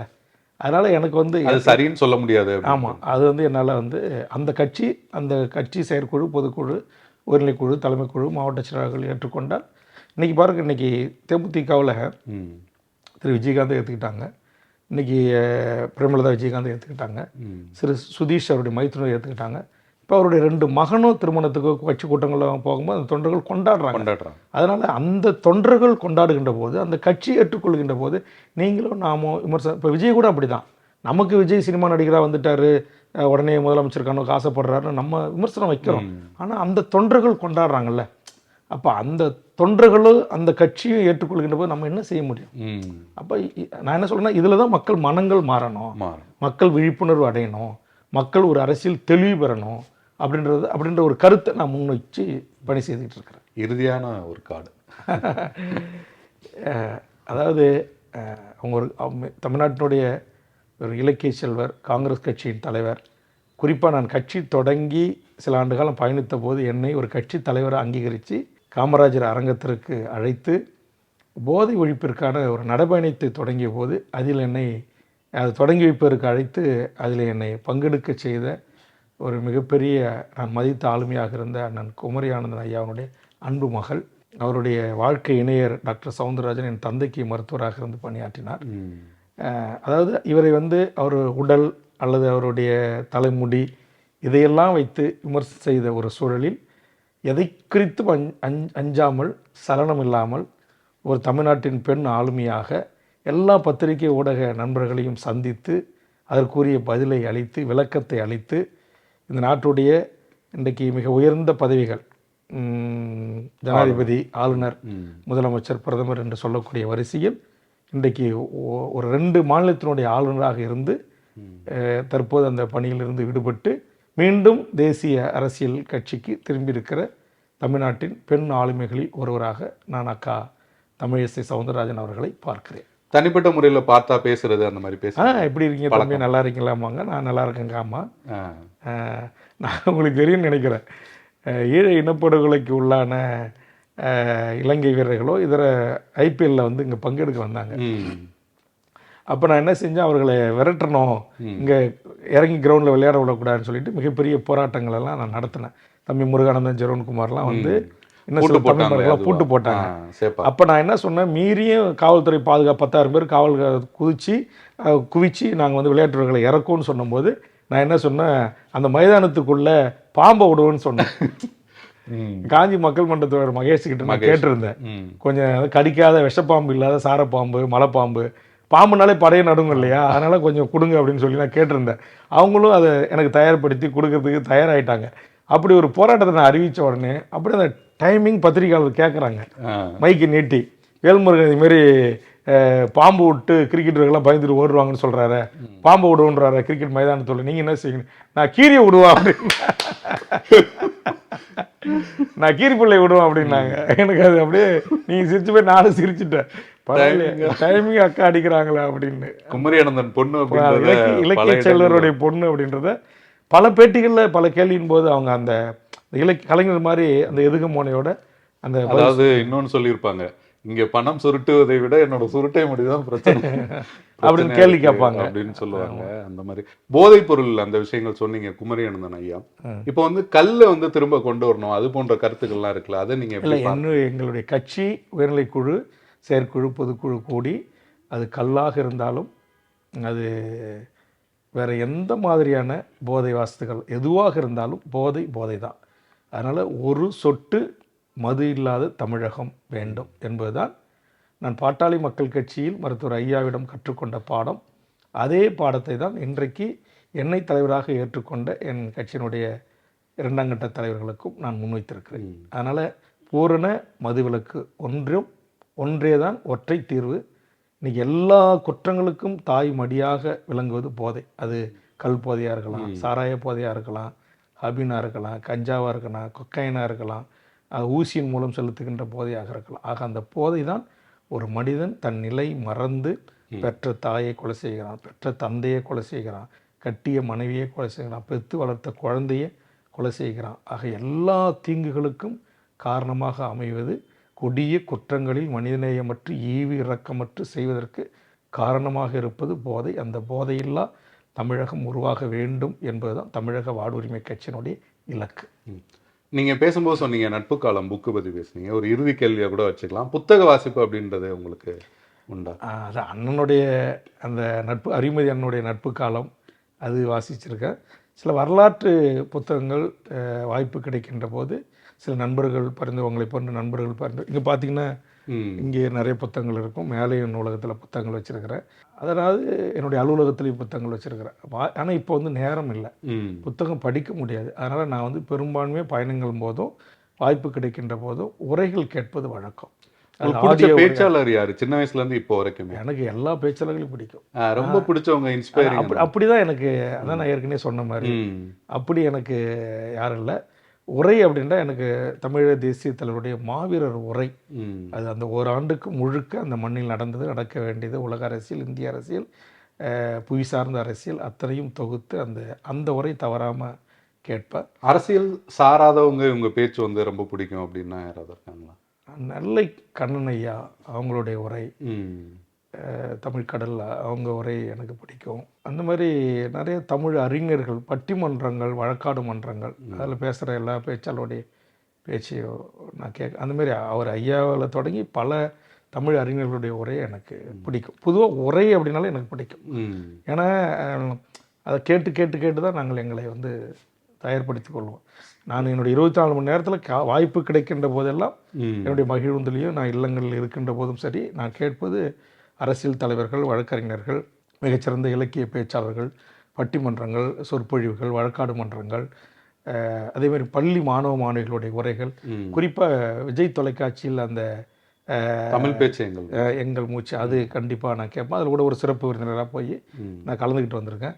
அதேமாதிரி நான் முதல் முறை எம்எல்ஏ ஆனோடனே திரு கோபிநாத் அவர்கள் அந்த விஜய் தொலைக்காட்சியில் பேச்சு அப்படின்ற ஒரு தலைப்பில் ஏன் அரசியல் பேசணும் அப்படின்ற ஒரு தலைப்பில் நான் பேசியிருப்பேன். பல மில்லியன் மக்கள் பார்த்துருக்காங்க. அதுமாரி எனக்கு எல்லாருடைய பேச்சையும் நான் கேட்பேன். அதில் ஒரு கருத்து இருக்குது, பொருள் இருக்குது, அது நமக்கு பயன்படும் அப்படின்னா கேட்பேன். குறிப்பாக தென்காட்சி சுவாமிநாதனுடைய அந்த உரை, அவருடைய அந்த சிறு கதைகள், அது நான் வாய்ப்பு கிடைக்கும்போது நான் கேட்டிருக்கிறேன். சட்டமன்றத்துக்குள்ளே வெவ்வேறு காலகட்டங்களில் சட்டமன்ற உறுப்பினராக இருந்திருக்கீங்க.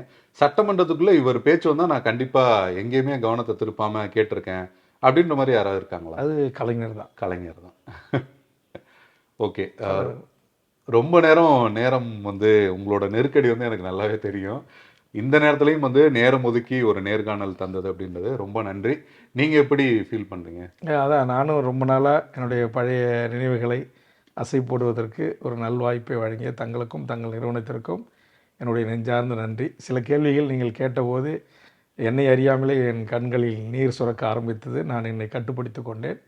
பழைய நினைவுகள், பழைய செய்திகள், கேள்வியின் ஊடாக தமிழ்நாட்டு மக்களுக்கும் நீங்கள் சொன்ன அந்த 2000 பிறந்த இளைய தலைமுறைக்கும் சென்று சேருவதற்கு ஒரு நல்வாய்ப்பு வழங்கி நல்ல கேள்விகளை முன்வைத்த தங்களுக்கும் என் நெஞ்சார்ந்த நன்றி. தெறிக்கவிடும் காரம் நிறம் சுவையை தருகிறது. ஆச்சி மிளகாய் தூள் தெறிக்கவிடும் காரம் நிறம் சுவை. ஜெயச்சந்திரனின் அடடா ஆடியோ ஆஃபர் 5 முதல் 70% வரை டிஸ்கவுண்ட்.